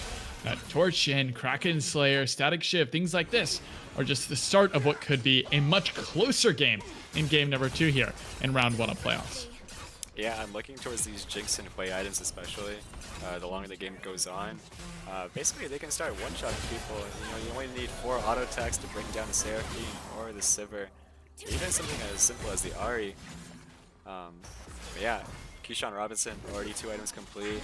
Takes that turret very easily with the grubs as well. And right now, I think both teams are kind of going towards a stalemate. We'll have to see how both teams respond. Luke Killer is almost reaching 2 items. We can take down this turret. A lot of standing gold still available on both sides. So right now, Dota2's beater comes in mid lane. Right now, they're trying to break down that mid tier 1, giving them more options to rotate around across the map, more access to bot lane and mid lane, bot lane and top lane turrets. Will be pretty good here to knock down tier 1 and mid and even get a crash on the tier 2, a little bit of extra on the back end there. Need to be careful though, they're split up for the time being. Sam is here on the front line. Acer re-engaged, the Encore is going to land on the 1, but here comes a Crescent Guard trying to disengage for the time being. But look at this Gwen, she's just cutting this team to pieces. Double kill already, the AD carry is down, and now the rest of the team fight's going to follow through. The Charm to the land for Cyrac as he trying to spirit rush his way into the rest of this team fight, but Sam has no hope in finishing this one up, and now Prone is just on the run, but certainly he'll be taken down as well. One more bonk over the head with this staff will do it, and JSN to the 5th come online here in game 2. Yeah, Keyshawn Robinson, holy moly, that Gwen snip is wiping out the backline of crowdfund control, and he's really carrying these team fights. Goes for that flank after pushing out the bot lane, coming in behind them, no place to run considering you either have to run into a Wukong or a Gwen, take your choice. And I mean, I think they chose wrong. Keyshawn Robinson popping off in this team fight, and now 6 kills for himself at 20 minutes. I'm going to feel pretty bad if you're Samanusuke. You have to lane against this monstrosity. Make sure he doesn't take as many turrets. And yeah, Baron spawning. We'll have to see how both teams play around the map. I imagine they probably take the Gwen towards the bot lane. Try to get that tier 2 turret, but Cyrac walking down there with the TP. Now they'll be swapping, actually. And maybe looking to put Cyrac down there, because Baron is up. Don't want to have the number on the other side of the map without teleport, but they don't concern themselves with it all too much for the time being. But regardless, I mean, yeah, I don't think this KDA or scoreline rather is completely reflective of what happened in top side, but definitely Keyshawn Robinson has showed up to the team fights. And you're actually telling me about this right before we hopped on air, is that Keyshawn Robinson may not be the best of laners, but his skill in team fights and skirmishes is really, really strong, and certainly has showcased that here, at least in game 2. Now it's time for him to have his moment in the spotlight as we crest over 21 minutes. Sam trying to do his best to defend this turret, but he is not able to do much against the powerhouse that is a 3-item Gwen at this point in the game. Demolish procced, already down to half HP, and she's just going to snip the whole thing down in one go. Yeah, just ignores the Ornn entirely, takes down the full combo, and goes down to half HP, but doesn't matter. I'll just heal back up on Krugs. And we'll see the power of the Gwen as the game pursues through. Already Leandry's completed. Looking for the reset, potentially just getting that HP back. Moving on mid lane, kind of just the farm fest. We have the Sivir and the Jinx. Nothing really much expected there.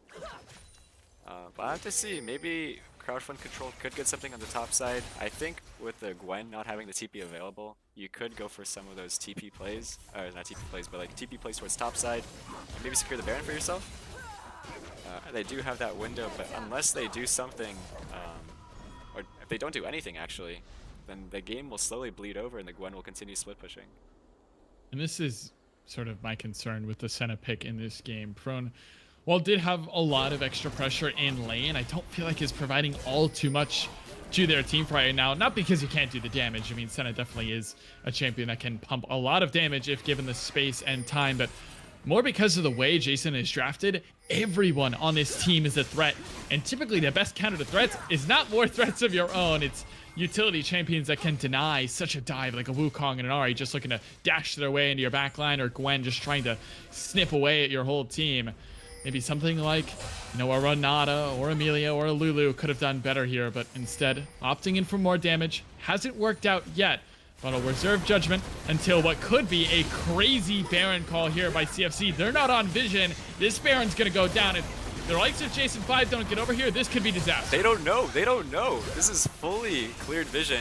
Cyrac finally sees the vision spot available. He splashes out of place. But Wukong is not here. The Gwen TPing in now.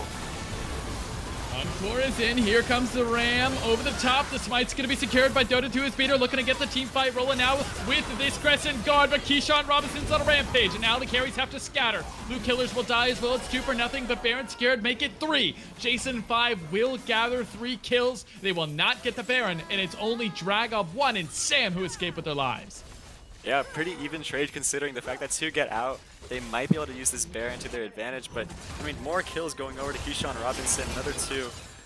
I mean, even though they do get the Baron, these death timers are pretty long. It looks like they're making use of this to their advantage, taking down 2 turrets mid. They're now TPing in Cyrac, blowing that summoner spell, making sure they get as much as possible while these death timers are still down.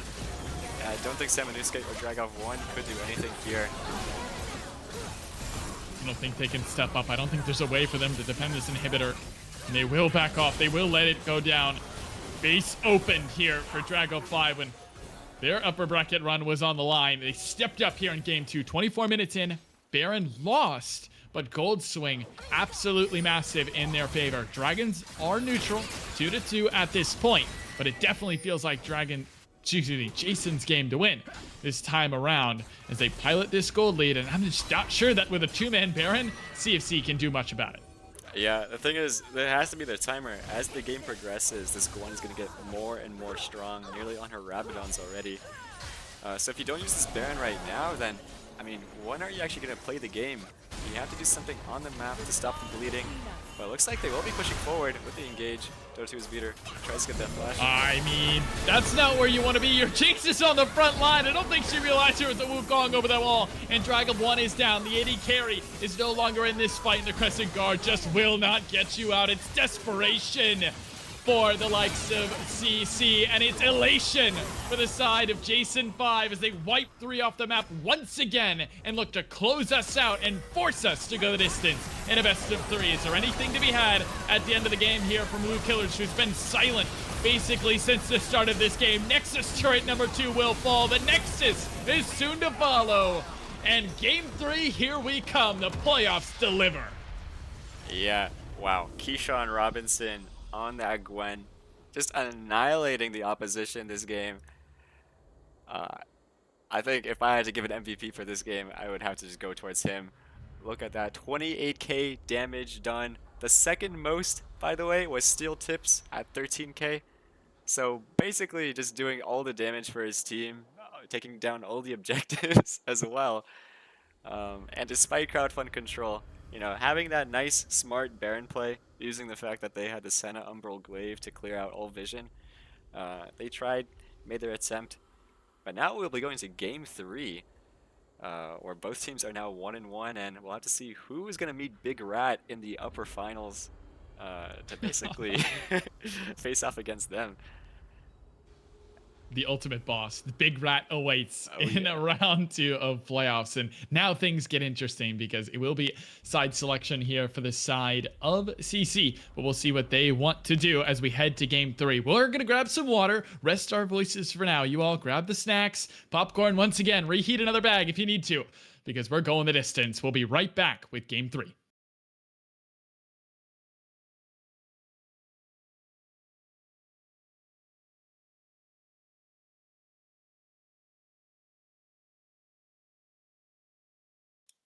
All right, welcome back to DMV Rivals Summer 2024. We're in for a banger, 1-1 for our second playoff game in the series between Crowdfund Control and Jason to the 5th.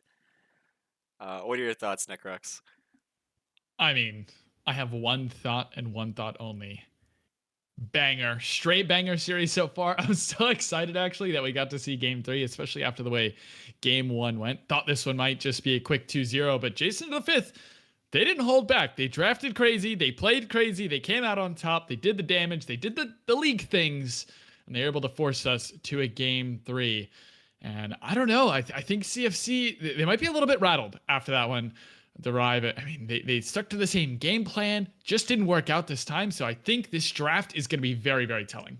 Yeah, interestingly, they did opt in. So CC, since they lost the second game, they did opt in for blue side going to the third game. So they will be keeping things the same as the first two games. And right now, all that matters is that adaptation.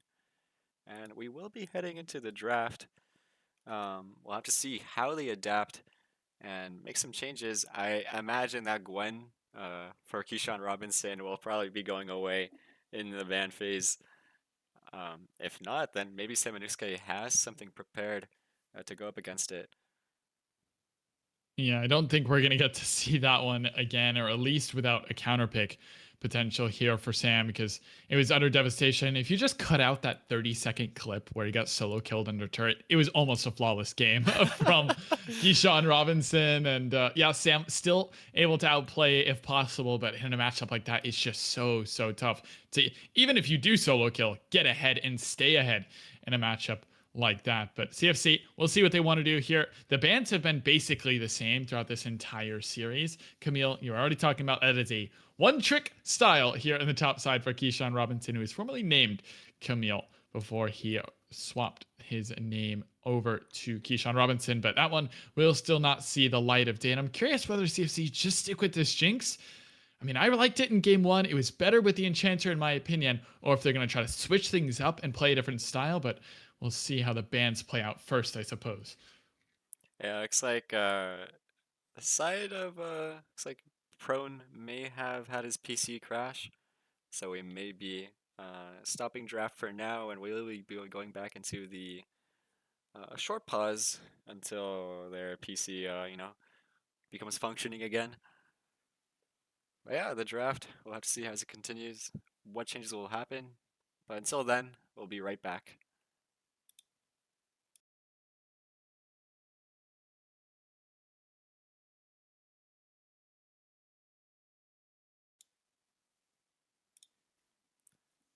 So we will be heading back into draft. We'll have to see what changes will be made. Once again, crowdfund control going off on the loss from Jason to the fifth, taking a 1-1 scoreline right now. We see the Galio being banned away immediately. Um, Kind of different from what they've done before. Originally, we saw the Camille ban coming in through, targeting towards Keyshawn Robinson. Might still be happening. But the Galio will not be going through in any of these games, targeting towards Cyrac, towards the mid lane. I'm interested, actually, what they're going to do here.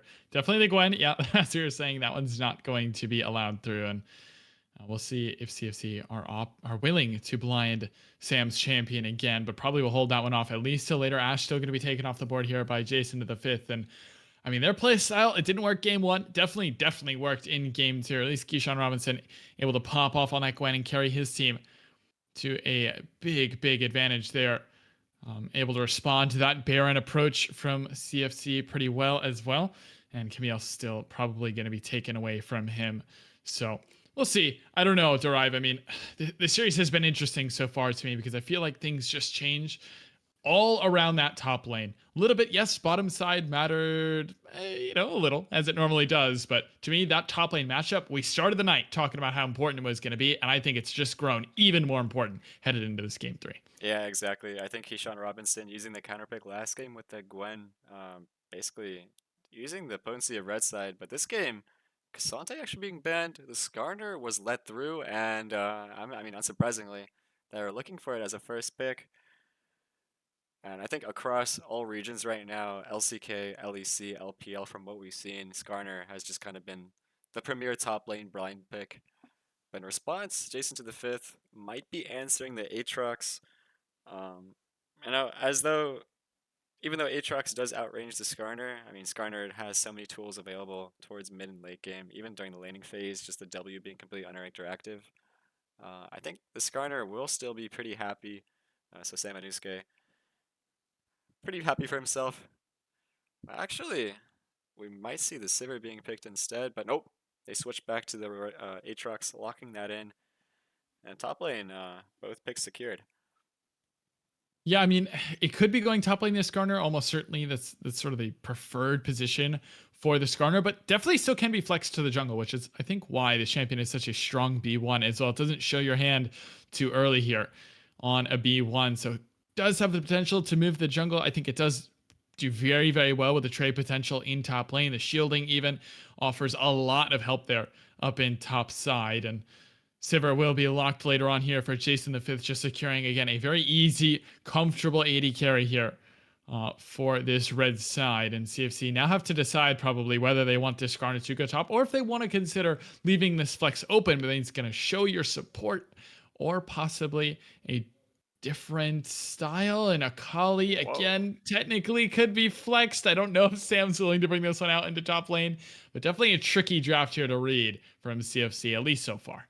Yeah, that's very interesting. And normally we don't see a Akali blind too often. Kind of only see that if she's just, just overpowered, if her stats are too crazy. But now maybe even a Vayne coming in through.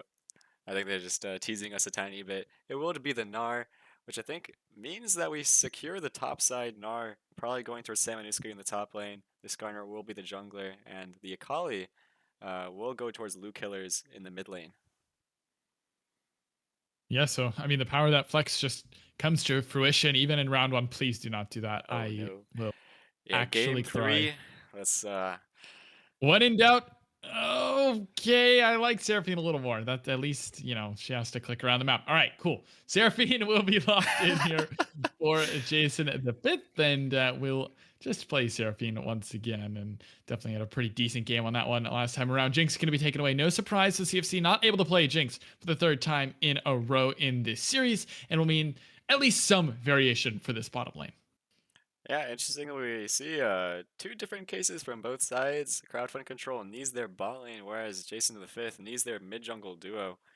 And so the second phase bans will be targeted towards the opposite sides, the Jinx being banned immediately, taking away that safe little laning phase scaler versus the Sivir, and maybe a quirky ban coming in through as well. I'm interested to hear the story about this Veigar ban, because considering, I guess maybe the fact that they have very few long-range champions so far in the draft, maybe they're worried about Veigar Cage basically demolishing their team fights. Skarner can't really go through it. So pretty smart ban away there. On the other side, It does offer a lot. Ooh, Jinben and Viego. Okay, Viego makes sense. I'm just curious where. I mean, I like CFC's draft. It's okay, but it just doesn't seem cut and dry where their engage is going to come from. You have to play around walls for Skarner, and honestly, same for Gnar. You have to play around this rage timer as well. It seems very difficult to pilot this team composition. That's not what they've lent to so far in this playoff series. Rise comes through here for Jason the Fifth as well. Just a lot again, AoE damage all over the top here for Jason the Fifth, which has definitely been their playstyle. yeah, pretty good matchup to the Akali as well. Oftentimes, Akali wants to get close and personal, but Rise able to basically rune prison her away, and then EQ, EQ, EQ. You know how the combo goes. We know it well and true. Uh, Basically, as long as the Akali does not land her E, then Rise is pretty happy, laning against her, getting some durability as well. On the opposite side, it looks like they're opting to a bit more team fight, with the Alistair being locked in. And right now, I'm looking at this Wombo combo almost. We have the Alistair engaged, the Gnar, huge ultimate available. Skarner, we've seen that champion do some pretty crazy things in international leagues. And right now they're ending it off with Corki, who has been going this Hail Blades build, who can be very aggressive early on, Valkyrying forward, and basically landing 3 autos with that E active, E max available. And right now, we'll have to see how Jason the Fifth rounds off their team comp.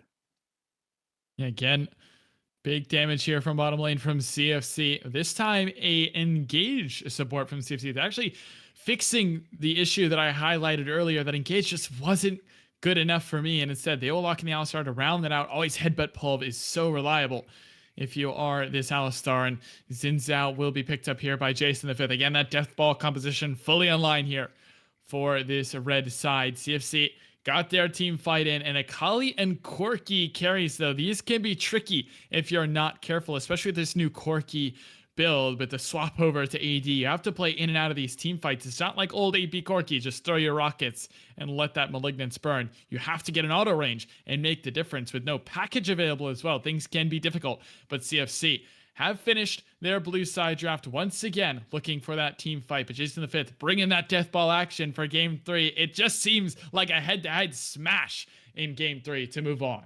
Yeah, I would completely agree. And I think this time around, both team comps are pretty similar.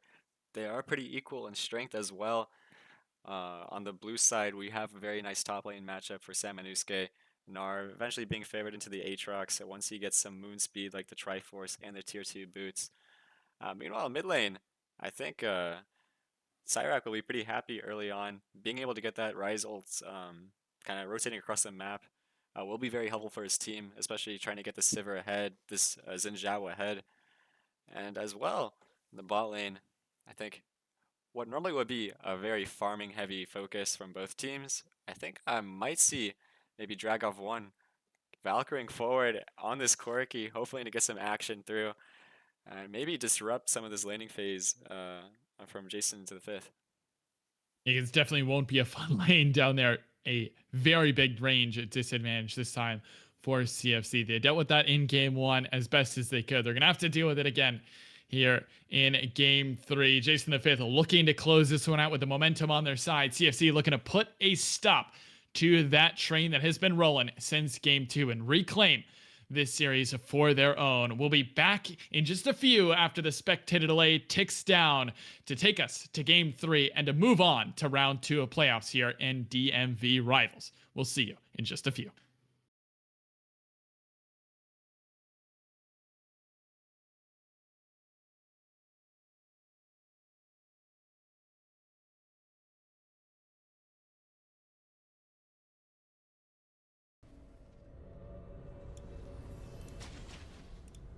Hello and welcome back to DMV Rivals, and we're here for our second match of the tournament once again.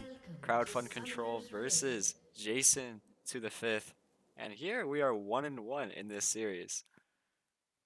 Yeah, 1-1 and going the full distance this time around. The other series are wrapped up now. 2-0 for Big Rat. They await this winner of this series who will definitely be played down. I don't know if it's somewhere scrapes worthy. We're only in game 3, but yeah, definitely excited to see how this one turns out, and grateful for the opportunity to be here. And it just is destined that on my first cast will go the distance in this first round of playoffs here, and we'll see who comes out the victor and who goes home the loser.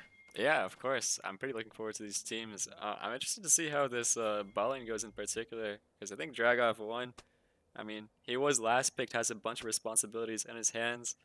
I think even though we aren't playing the Silver Scrapes, looks like they will be playing it anyways in all chat. We don't need the Mark Z rendition of Silver Scrapes here, I promise. No.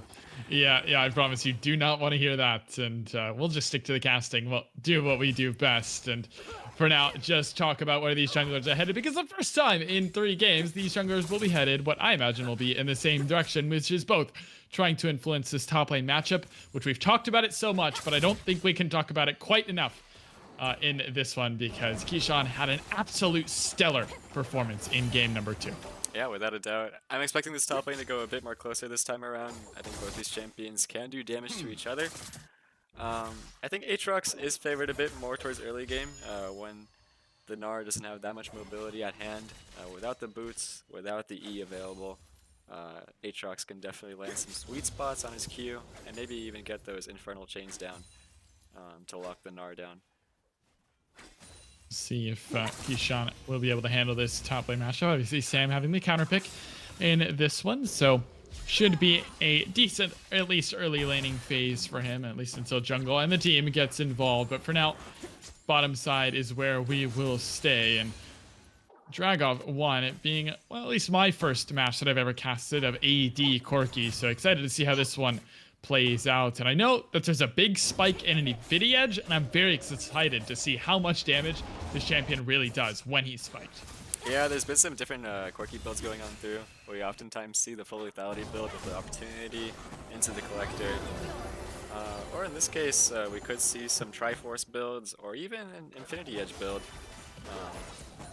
But yeah, different people across different regions have had their own opinions. So we'll see as the game progresses on what Dragov 1 chooses. Looks like both teams will be opting in for a very stable early game, both junglers just full clearing. But interestingly, they are meeting on the same side. They will be trying to impact this top lane, which I think is our center point of the game. Surely going to be headed towards this top side as Engage comes down into bottom. Stun's going to land as well. Ignite is on. Dragon still has his flash though. So she should not go down just quite yet. Meanwhile, jungle, this Garner is just getting abused by the early power. This Xin Zhao very low, but uses the Ixtal's impact to just run away there. Very well done. Just trying to escape that early pressure. Nice flash from Dragon to live that one, but the turret is ticking onto Dragov. One will survive for now, but there's a flash available for the Sivir, and Prone is not in a good position. Think this cow is going to be turned into hamburger all too very soon. And Prone will do the best, just try and survive for as long as possible. But first blood heads to Jason the Fifth. Yeah, you can see what they were going for there. I think they weren't quite expecting the Seraphine flash by chance, but they wanted to get that dive, try to instantly one-shot the Seraphine. But Dragon goes for that calm flash, a very easy put. And Dragov 1 actually ends up taking the turret in the meanwhile, the auto attack top lane.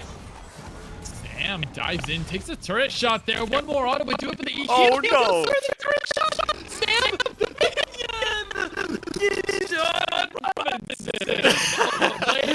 and outsmarted top lane solo killing game 3. Yeah, he used his favorite move, turret shot, to secure that kill right there. Yeah, Samanusuke unfortunately walking a bit too far. And that will be some pretty serious business in the top lane. Aatrox getting an early pickaxe, so Keyshawn Robinson possibly able to extend his lead before Nara gets that power spike. Yeah, huge here for Keyshawn Robinson in this counter pick. Is looking to have a standout performance and really cement his name as a big member of this playoffs run. Well done to him, able to outplay Sam, one of the, really MVPs of this whole run so far from the side of Crowd Fund Control. But for now, we'll pop that World Ender level 5 to level 6. Keyshawn Robinson getting the flash, but here comes the rest of the team, and nicely done by Sam to evade that gank. Flash burned, which means he could be a repeat target in a few minutes, or instead we might just have a whole skirmish because the whole team wants to come up. But with this wave in this position, I don't think there's much to be had. Yeah, smart to back off. They recognize that Luke Killers and Dota 2's beater were walking up. Dota 2's beater will be starting up the grubs, however. Keyshawn Robinson trying to trade a bit more. Infernal Chains will land. Sam trying to trade back into this one. We'll get a little bit of health back with that Mega. And instead, we'll just be grubs here, started up and completed by Dota 2. Here comes Jason the other, though, headed towards this top side once again. Grub number 2 taken. Can they steal away grub number 3? I'm not sure. This one could be a little bit of a tough ask for Sam, who has no flash. Yeah, they actually got all 3. I'm pretty surprised considering the fact that the top lane state was pretty bad for Samanusuke. Samanusuke did have the push, however, and somehow Luke Killers also was able to get the push into Cyrac despite it being the Akali versus the Ryze. So honestly, pretty good news for Crowdfund Control. I think they kind of got away with, a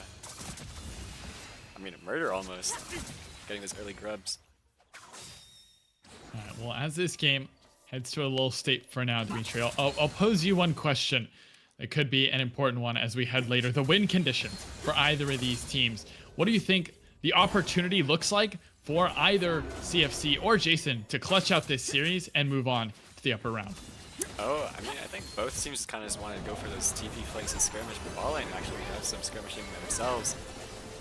Okay, more tower shots being taken. Dragov 1 going low. The slow landed on a Prone who still has flash, has to use it quite early. That spell shield is in. Dragov 1 still has barrier and flash available. Oh. Nice headbutt pulverized combo in the other direction. Can they kill the Sivir in time? No! The healing and shielding is too strong. And 2 kills in the bottom lane makes it 4-0. Yeah, that was so close.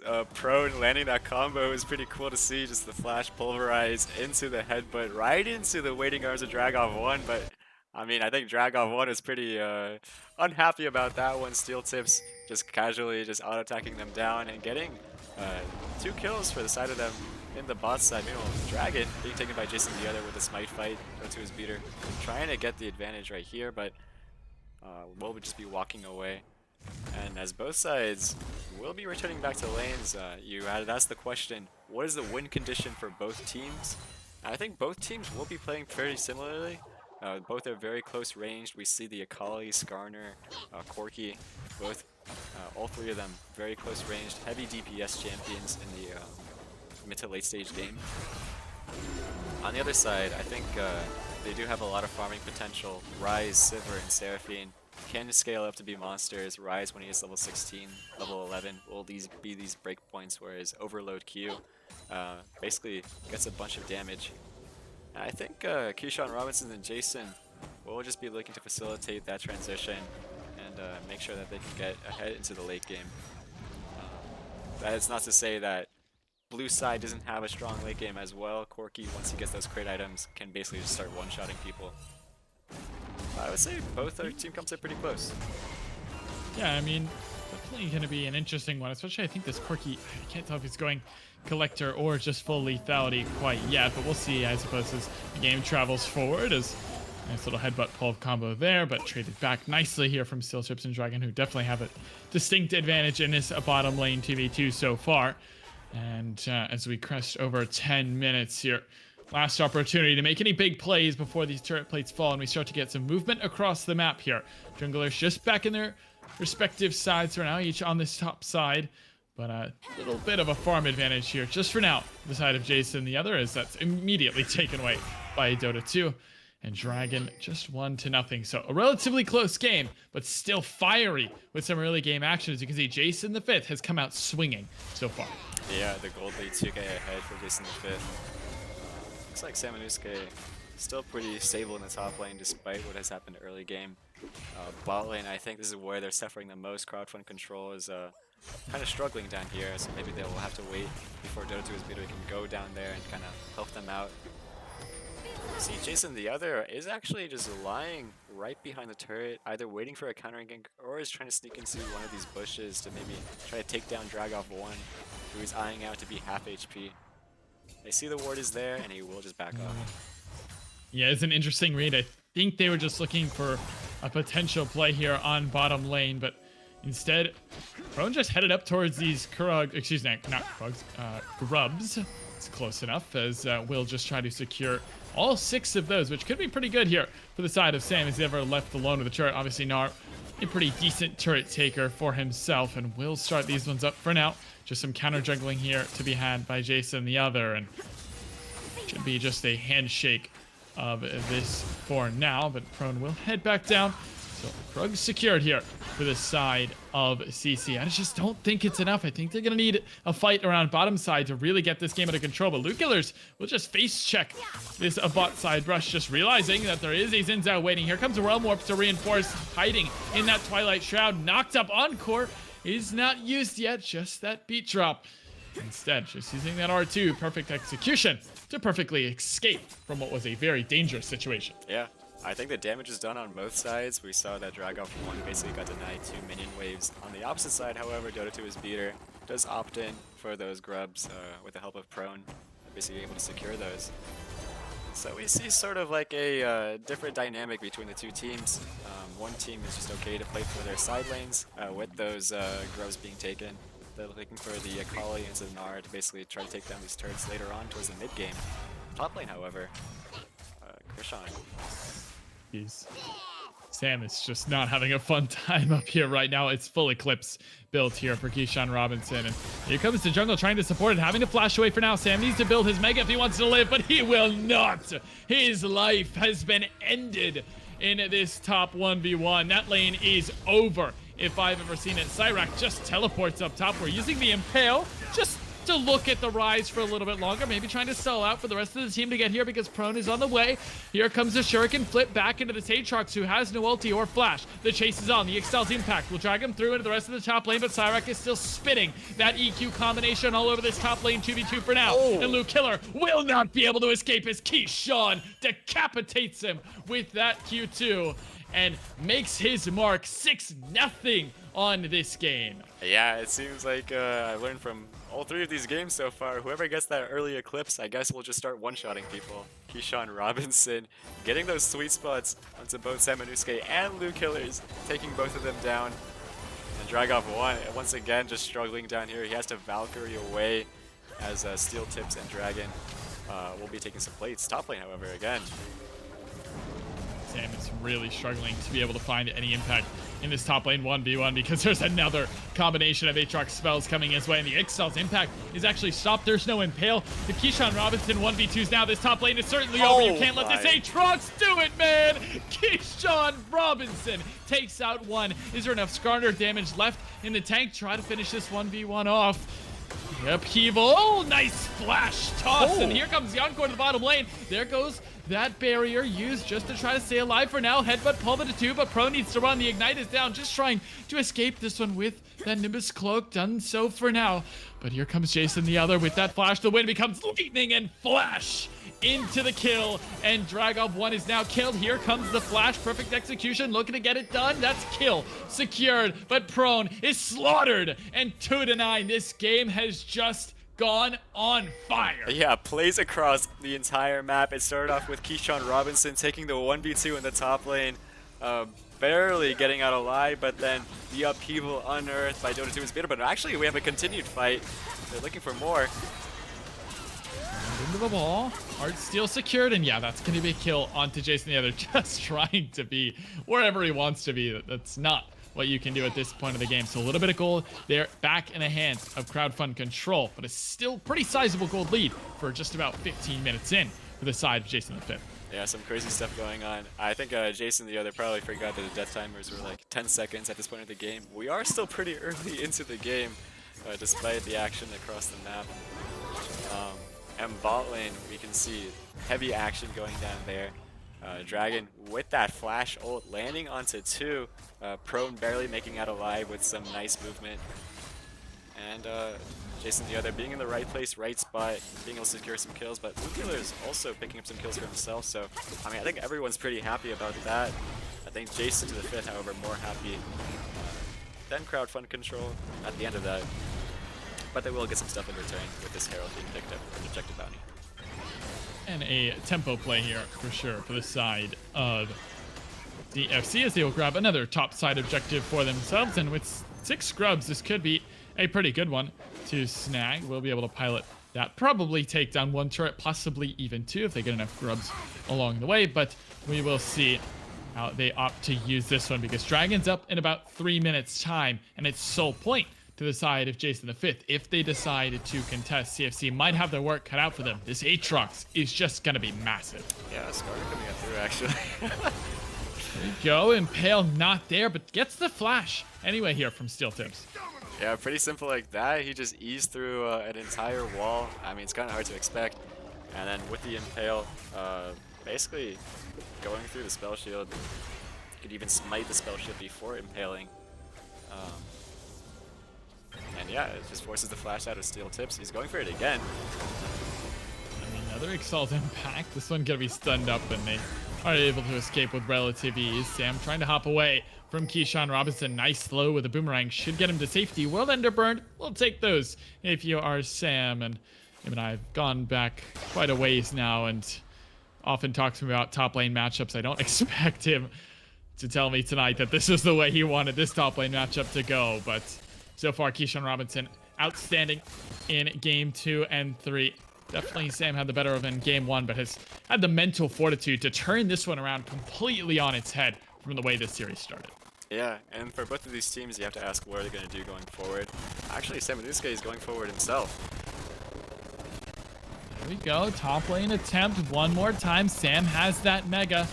Where does the ult land, though? Here we go, Sam. Here comes Redemption as well. Sam, that's the flash his way. It's 3. They've brought another member to the party, and Keyshawn Robinson's just having fun with it.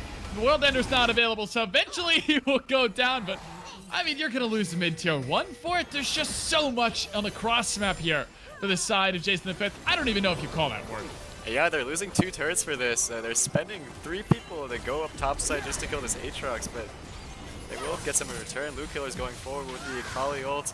prone on the back line. Go, nice headbutt pull onto 2. The Encore's going to connect onto 2 as well, but immediately Dragon is just blown up, and they're going to look to try and chase down the rest of this team fight as well with the numbers advantage that they've accrued for themselves. Mega onto 2! Double kill over to Sam. You thought top lane mattered? How about the mid lane team fight? And all of a sudden, CFC are right back in it. Yeah, really well played. It looks like the side of Jason to the 5th bit off a bit more than they can chew. They saw the Herald going towards top lane. Maybe they thought that Sam Manuske would stay up there. But actually, Dota 2's beater was just staying up there. But meanwhile, Sam was recalling, had that rage bar filled, TP'd on behind them. And it was just as simple as that. Steel Tips not having the flash available. There was easy 3 kills available. Luke Killer's collapsing on the other side as well. Big tempo play there for CFC, and all of a sudden, Dimitri, I think we got a game and a series on our hands, because this is basically neck and neck as we crest 20 minutes. And this sole point I was talking about just a few minutes ago, this is going to be uncontested for the side of Jason the 5th, allowing those items to pour through. It will be lethality Corki, and it will be a basically one-shot Akali. Therefore, this game just gets more and more exciting the more time passes. I think this is going to be an incredible series to watch the end of, what is some of our most talented players here and at DMV Rivals, really slamming just haymaker after haymaker at each other in this best of 3, just in round 1 of playoffs, casually, not to forget. Yeah, I mean, these are the top teams from both groups, so it's not like unsurprising, but I'm glad we're getting these high quality games right here. The next person obviously has to play against Big Rat, which, I mean, pretty exciting in itself. Who does not want to face against a Big Rat? But in this case, I mean, both teams have so much room for outplay. You have these insanely talented champions like the Akali, the Gnar, the Aatrox. All of them have these high mobility abilities. And I'm just curious how the game progresses, especially with the fact that they have very strong side lanes. Sam Manuske was able to kind of get back into the game. Now 3-3 on the Gnar, Triforce completed. Will be able to match up against this Aatrox at least somewhat. And the Akali, Luke Killer, is silently growing strong, has that Lich Bait complete. On the opposite side, however, Cyrac, Roa, and Archangel's completed, so he's also scaling up. Pretty happy for himself, farm lead there. And the next Dragons, I think, will be quite important for both teams. Yeah, it'd be pretty telling if we don't get a Baron contest here in the next roughly 3.5 minutes. But you can see the vision control already being sought over at this point. 21 minutes now. That Baron spawn just recently could be a big objective to take for either of these teams. Could almost seal this coffin shut for either side. Instead, we will go back to farming what these champions do so well. Ryze and Sivir push lanes so very effectively. I feel like at every point, they're going to have wave push on this side. Sam probably able to contest that now, even though he is about a half an item down on Keyshawn Robinson just because of that pure range advantage. But for now, just trying to get as much vision as possible. You can feel that these players are testing their limits at every possible turn. And all of a sudden, the pedal's been pulled back here by these two teams, not wanting to be the one to make a mistake here and cause their team to have to lower bracket run their entire way through the rest of the playoffs. Yeah, it looks like they're actually swapping side lanes right here. They're setting the Ryze into the Akali, and then the Gnar will be matching the Aatrox. Right now it looks like Sam Manuske will just be backing off, respecting Keyshawn Robinson as he pushes him through, and he's just farming down closer to his turret, where his jungler may be lying, where Keyshawn Robinson cannot walk forward. So we will see just both teams farming, but both supports in the area of Baron, trying to get that vision down. Dota 2's beater just casually just rolling through an entire wall. I imagine we'll be seeing a lot of those in the upcoming minutes. I'm not sure if it was actually on camera there, or we just barely missed it, but Steel Tips flashed away from what he thought was an oncoming engage. So Sivir without flash does not have a lot of defense. Obviously it does have the movement speed from the ulti and the spell shield, but critical cooldown missing in what could be a big team fight here for either side in about 90 seconds. Yeah, there's so much flying at you as well. The Alistair headbutt pulverize bomb combo does go through the spell shield pretty well. And you have to worry about the Skarner on top of that afterwards, so good chance that he will be the target going forward in this dragon fight 1 minute 15 seconds from now. it will be on the side of Jason the other and Cyrac to try to protect him and basically make sure that he doesn't get engaged on, as well as Dragon with the Encore, trying to defend against the Macaulay, which could come in through the back line, maybe with a flank spot, or Samanusuke, who continue behind. I think Blue Killers, again, very quietly having a very good game here. 7 stack on that Dark Seal. 2 items completed. This Akali will be devastating if left unchecked. There is tools here to respond, but it's not the easiest other than that point and click route from Cyrac, which you can see now. Just proc that, use the phase rush, and escape no problem. Only can be used every so often. Here comes the headbutt pull, though, from Prone. The teleport's immediately forced, and that's a big win here for the side of CFC. They get that teleport early out from the side of Cyrac, and now they can use this side lane pressure from Sam to knock down this top tier 2, but the Dragon is spawning in 20 seconds. Yeah, 30 seconds left. I mean, Sam could just get this turn and then TP himself, but Prone actually gets blast going forward. Headbutt here comes at Unbreakable Will. It's Drag of 1 trying to support the crew, but Prone is just killed off. Sam not even worrying about teleporting into the team fight, leaving his support to die, and all of a sudden, Soul Point just got interesting. Oh no, they're still looking for this though. They're in the area. They might be trying for a steal. Look at that Ixtal's impact. Look at this top lane split push. This Dragon could be critical. Soul Point on a Chemtech Soul now. Dragon going low to about 2,000. Not going to contest it. They leave this one to the side of Jason the 5th. And Soul Point gifted over. But a top tier 2 to claim here for Sam, who is now rampaging his way into this top lane. Still Tip's going to be dragged out for now. The spell shield going to be used. The upheaval going to be thrown in the back of this spell shield, but will not get the slow. Now Baron has everyone's eyes here. You can see immediately CC, they go for this Baron vision and try to mark their territory on this top side of the map. Yeah, I was kind of curious how the fight started out there, but maybe Jason the other wants to continue with another fight. But yeah, I mean, the blast cone just came in through randomly, and with his Chemtech blast cone, you just get flown off into space. Prone, I imagine, probably didn't want to be sent into the entire enemy team, so he just get picked off.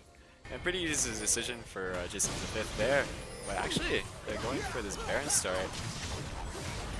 Yeah, there's no vision here for now. Baron's down to about 12,000. This isn't the quickest Baron ever, and now Sam's gonna get vision and information on this. Here comes the teleport in from Blue Killers.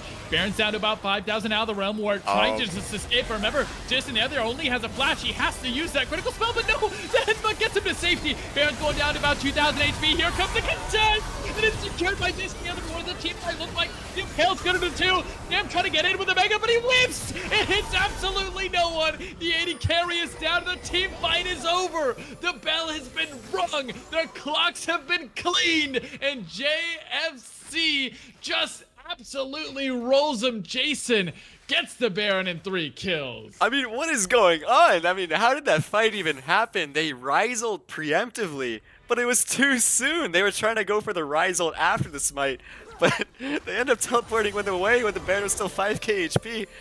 But it was close enough that Jason was able to re-enter and go for that smite fight. Meanwhile, Keyshawn Robinson was able to go back into the team fight as well, eating over the wall, getting a quick one-shot. And that will be Jason the 5th just getting this Baron, and we'll be pushing on onto crowdfund control. I mean, what a turn of events. 26 minutes into this best of 3. Get Baron, few kills to their name, but it's not over yet. Gold lead, yes. Soul Point, yes. But there's still fight in this CFC squad. Needing to make a play here to get back into this one, but it is all Jason to the power of 5 now. See what they can do to close out this game. Chemtech Soul up in just over 2 minutes time. See critical items in, Infinity Edge completed for the likes of Steel Tips. 3 items in for this Lethality Aatrox. It's going to be oh so hard. It's a huge mountain to climb here for CFC. And it's just one more nail, and it seals the fate of this CC squad. Yeah, this Chemtech Soul is no joke, by the way. Normally people scoff at it, but in this case, if the side of Jason the 5th gets it, it enhances the healing and shielding power. You have Seraphine, you have Aatrox, you have Xin Zhao. These champions will just go crazy with the Soul, especially with the HP reduction as well. Samanusuke. Okay, here we go. Mega just hits 2. The stun is nice, and they're going to get kill number 1. The Encore only hits 1, but the Impale is already used, so there's no follow-up damage. All of a sudden, this team fight looks pretty good. The Excel's impact going to turn around, but Keyshawn Robinson is going to be here with this lethality. Trucks pumping out damage, and it's 1-for-1 so far. The battle lines are drawn once again. It is just jungle for jungle. Steel Tip's flash is going to be burned as well, but all of a sudden, this Baron Siege is right back on. Yeah, Keyshawn Robinson will just take that tier 2 down. There will be going for this imp turret as well. I don't think Dragov 1 or Prone can do much about this, and I mean, with the preparation for the Chemtech drone happen. And but pulled in, Prone thinking about a fight, and all of a sudden, this perfect execution hiding in the shroud. Look at the damage! The Shuriken flip not able to land. Keyshawn Robinson thinking about a play here, but Sam is just zoning him out as best as he can. Mega's gonna be ticked over as well. Is there any follow-up play to be had on a flashless Sivir? No. Baron recalls will be channeled, and everyone escapes. That inhibitor, critically, Dimitri, has been protected. Yeah, 45 seconds left on the Dragon, however. We see Jason the 5th has a large amount of vision into the blue side jungle of crowdfund control, and we'll have to see what they can do to try and regain this vision. Prone has to go through multiple wards. Jason the other will just be kind of shaking him off the vision. Prone headbutting him away. But Jason the other is looking for more. They have to deal with these side lanes as first Cyrac getting the bot wave. We also had Keyshawn Robinson get the top wave. So I know both teams collapsing around this dragon. Jason the other trying to face check. Right now, neither team willing to take pull the trigger quite yet, but Rise steeping in the background. Yeah, there's the flank TP going to be pulled by Cyrac. Needs to be careful not to get caught out. Keyshawn Robinson here on the front line. That Banshees will be popped. Here we go. The On the Hunt is going to be used. That Excel's impact. Encore lands into 2 carries, and all of a sudden, Keyshawn Robinson's found his way onto Dragov 1, who needs to get his way out of this team fight, but there's no way to do it. Double kill already to Keyshawn Robinson, and it's 3 kills just like that. Here come the TPs trying to get into the base, and it's just going to be Sam left alone trying to defend, and I don't think he can do it, Dimitri. They're going to head for the base. They're going to head for the end of this series. Yeah, Sam has to pull out the biggest miracle of his life. He has to face against 5 people, but Dota 2's beater gets stopped. They're on the hit. Stop the base. Sam, can he defend 1v5? I don't think he's got it in him, but let's see the Miracle Worker try to pull off one more final change of fate in this best of 3 to move on to face Big Rat in the second round. Sam, can he do it? The rest of the squad has arrived, and it's only 1 member. They're stalling the There's a little bit of a wave. wave left. The minions just can't do it. Sam's hopped back to the base, and all of a sudden, Prone is here. The Excel's impact may get it in time, and Keyshawn Robinson has fallen. Dimitri, I think they might have held. The soul is up as well. We'll have to see both teams are running for it. Prone quickly trying to reset. Luke Killer's TPing in the backline. I don't know if they actually know about this. They will spot him on the control ward. 4 together. Can they make this fight happen? Luke Killer's going in forward. Here we go. Trying to make one more play. Luke Killers with that perfect execution. R2 thinking about it, thinking about diving forward, but thinking better of it. All at the same time, the wind becomes lightning, and Dota 2 is down at a critical moment. He just overstepped. That soul certainly now in the hands of Jason to the power of 5. 5,000 on it. I don't think there's any more miracles left in the tank. And it's soul secured at 31 minutes. Yeah, Baron spawning in 20 seconds. That likely will be the Baron going over as well, considering Dota 2's leader has more than a 30-second death timer. Some breathing room for the side of crowdfund control. They can regroup, try to get these side lanes under control. Well, will he prepare for the oncoming onslaught that Jason the 5th could maybe perform with this Baron?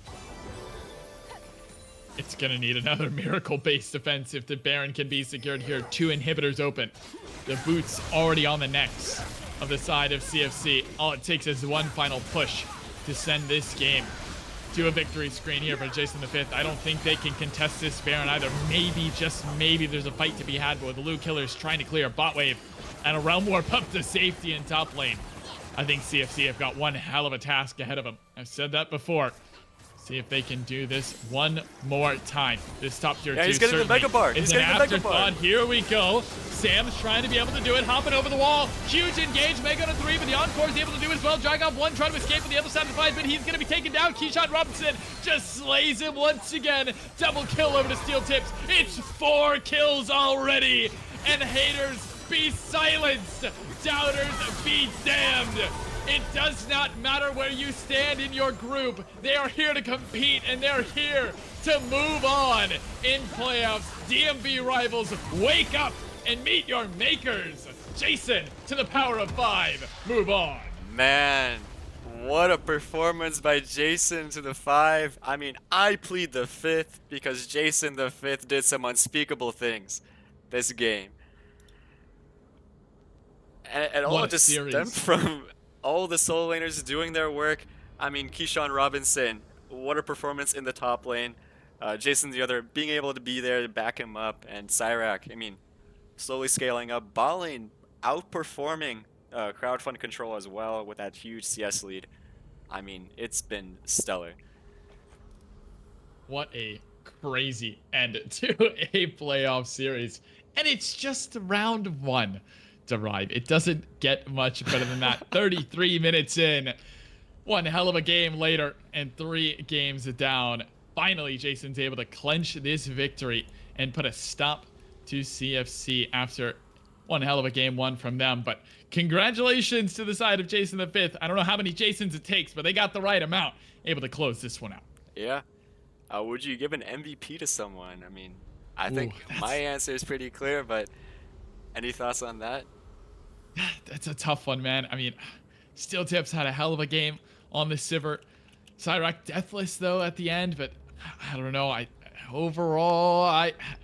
this might be a hot take, but Keyshawn Robinson, I'm giving it to him 2 games in a row. Yeah. I mean, despite some of those early fumbles in the first game, I mean, the last 2 games, he's just been popping off. Uh, the Gwen snipping through the entire back line, all the turrets.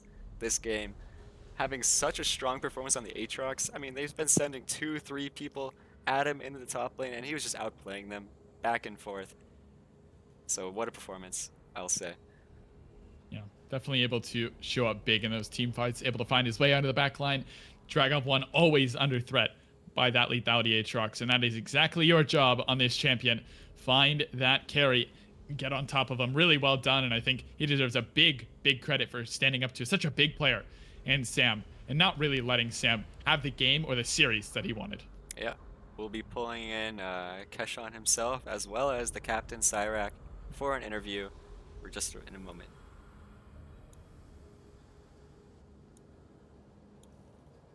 All right, Hello? welcome you two.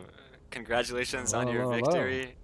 I mean, Thank you. first question has to go to Keshawn Robinson. Obviously, you played against Samanusuke, who is the second pick of the tournament, one of the premier top laners in Group B.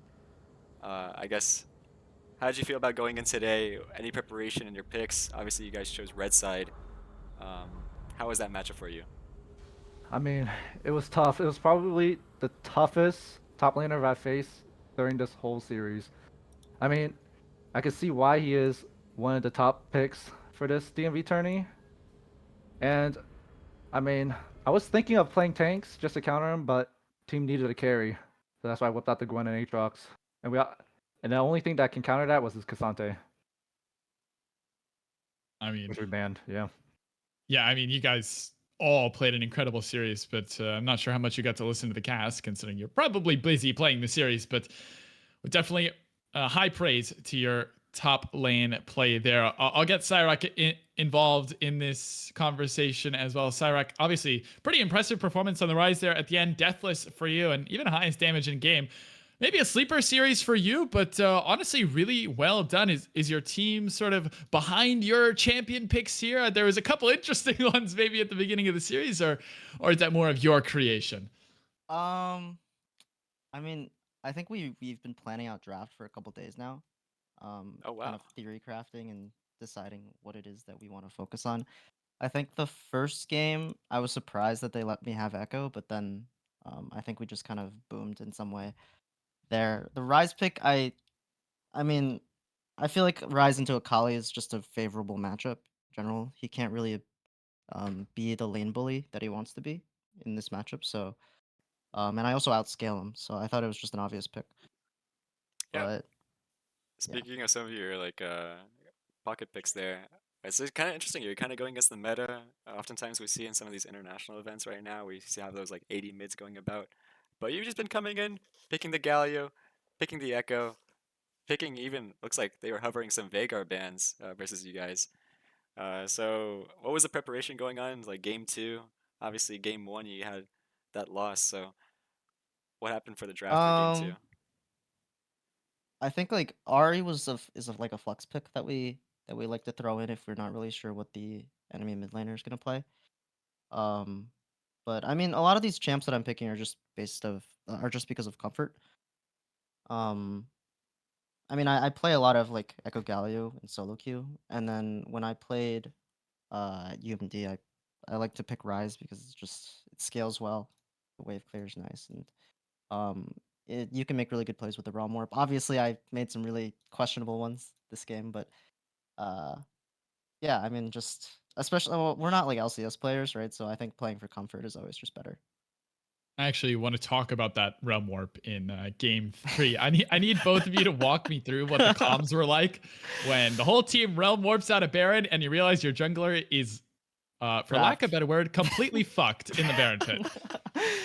I mean, okay, I mean, the comms were just kind of disconnected there. I mean, I wanted to, I felt like we were being pinched inside the pit, so I wanted us to kind of get in like an outer angle, and it kind of happened. So top like Aatrox and I, we kind of realm warmed out, and so unfortunately, Shin got trapped in the pit. But I think they all walked into the pit, and that allowed us to hit a big like Seraphine R there. But I think the placement of that R was a bit uh, odd.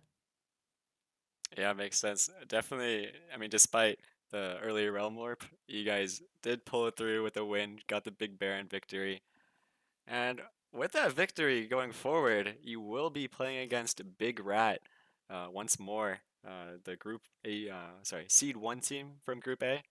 So you guys were 1-1 in the group stage, so I guess any expectations for them? They're in the chat right now. I imagine they'll be eagerly hearing what you have to say. We're coming for you. Is that In a game, in game, Going in on us. game. in game? Oh God. You're not gonna get that third win on us. Yeah. I mean, who's on that team? I'm sorry. There's too many Optech. things. Oh, Oh Optech. my, whoa. Oh, okay. No, I mean like no BM. I'm just like I actually just yeah, they've I got need to look it a up. Optech. Starry in the top lane, Hoptech, obviously.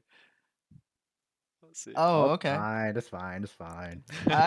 I'm honestly think that in terms of top laners, we've probably faced the hardest one there is in the tournament.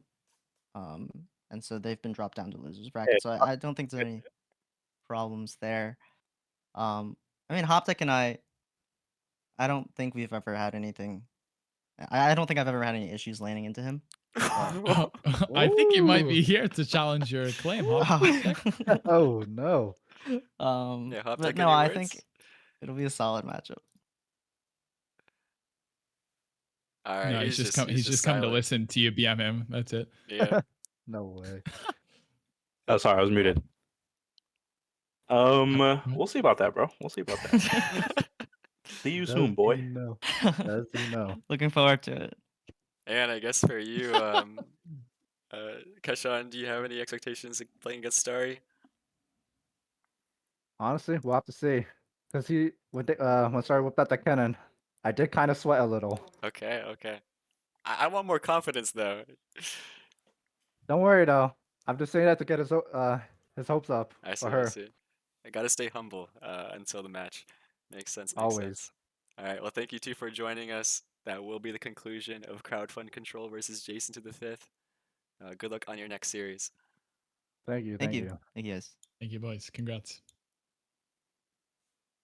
What a banger series. I even love that Hoptech decided to join in, just stand his ground a little bit there, even if it wasn't much. And good hearing that the comms and the spirits are well and alive over there at Jason to the 5. Yeah, of course. And once again, thank you for joining me on this cast. It's been a pleasure. Definitely the casting goat himself.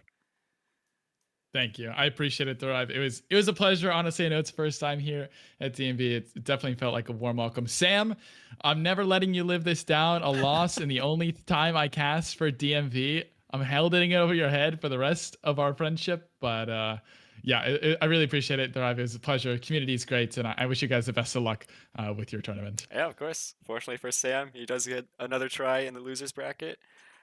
Maybe, hopefully, it's not a curse whenever you cast his games, but I hope for one day you'll get to cast him getting a victory. But with Yeah, that, maybe one day. I mean, follow Necrox on Twitter and stuff like that. He's done some amazing casting for the tier 2 scene. Um, so yeah, enjoy. And with that, we'll be seeing you next time for our matchup either in the losers bracket or Big Rat versus Jason to the 5th. See you then. Later.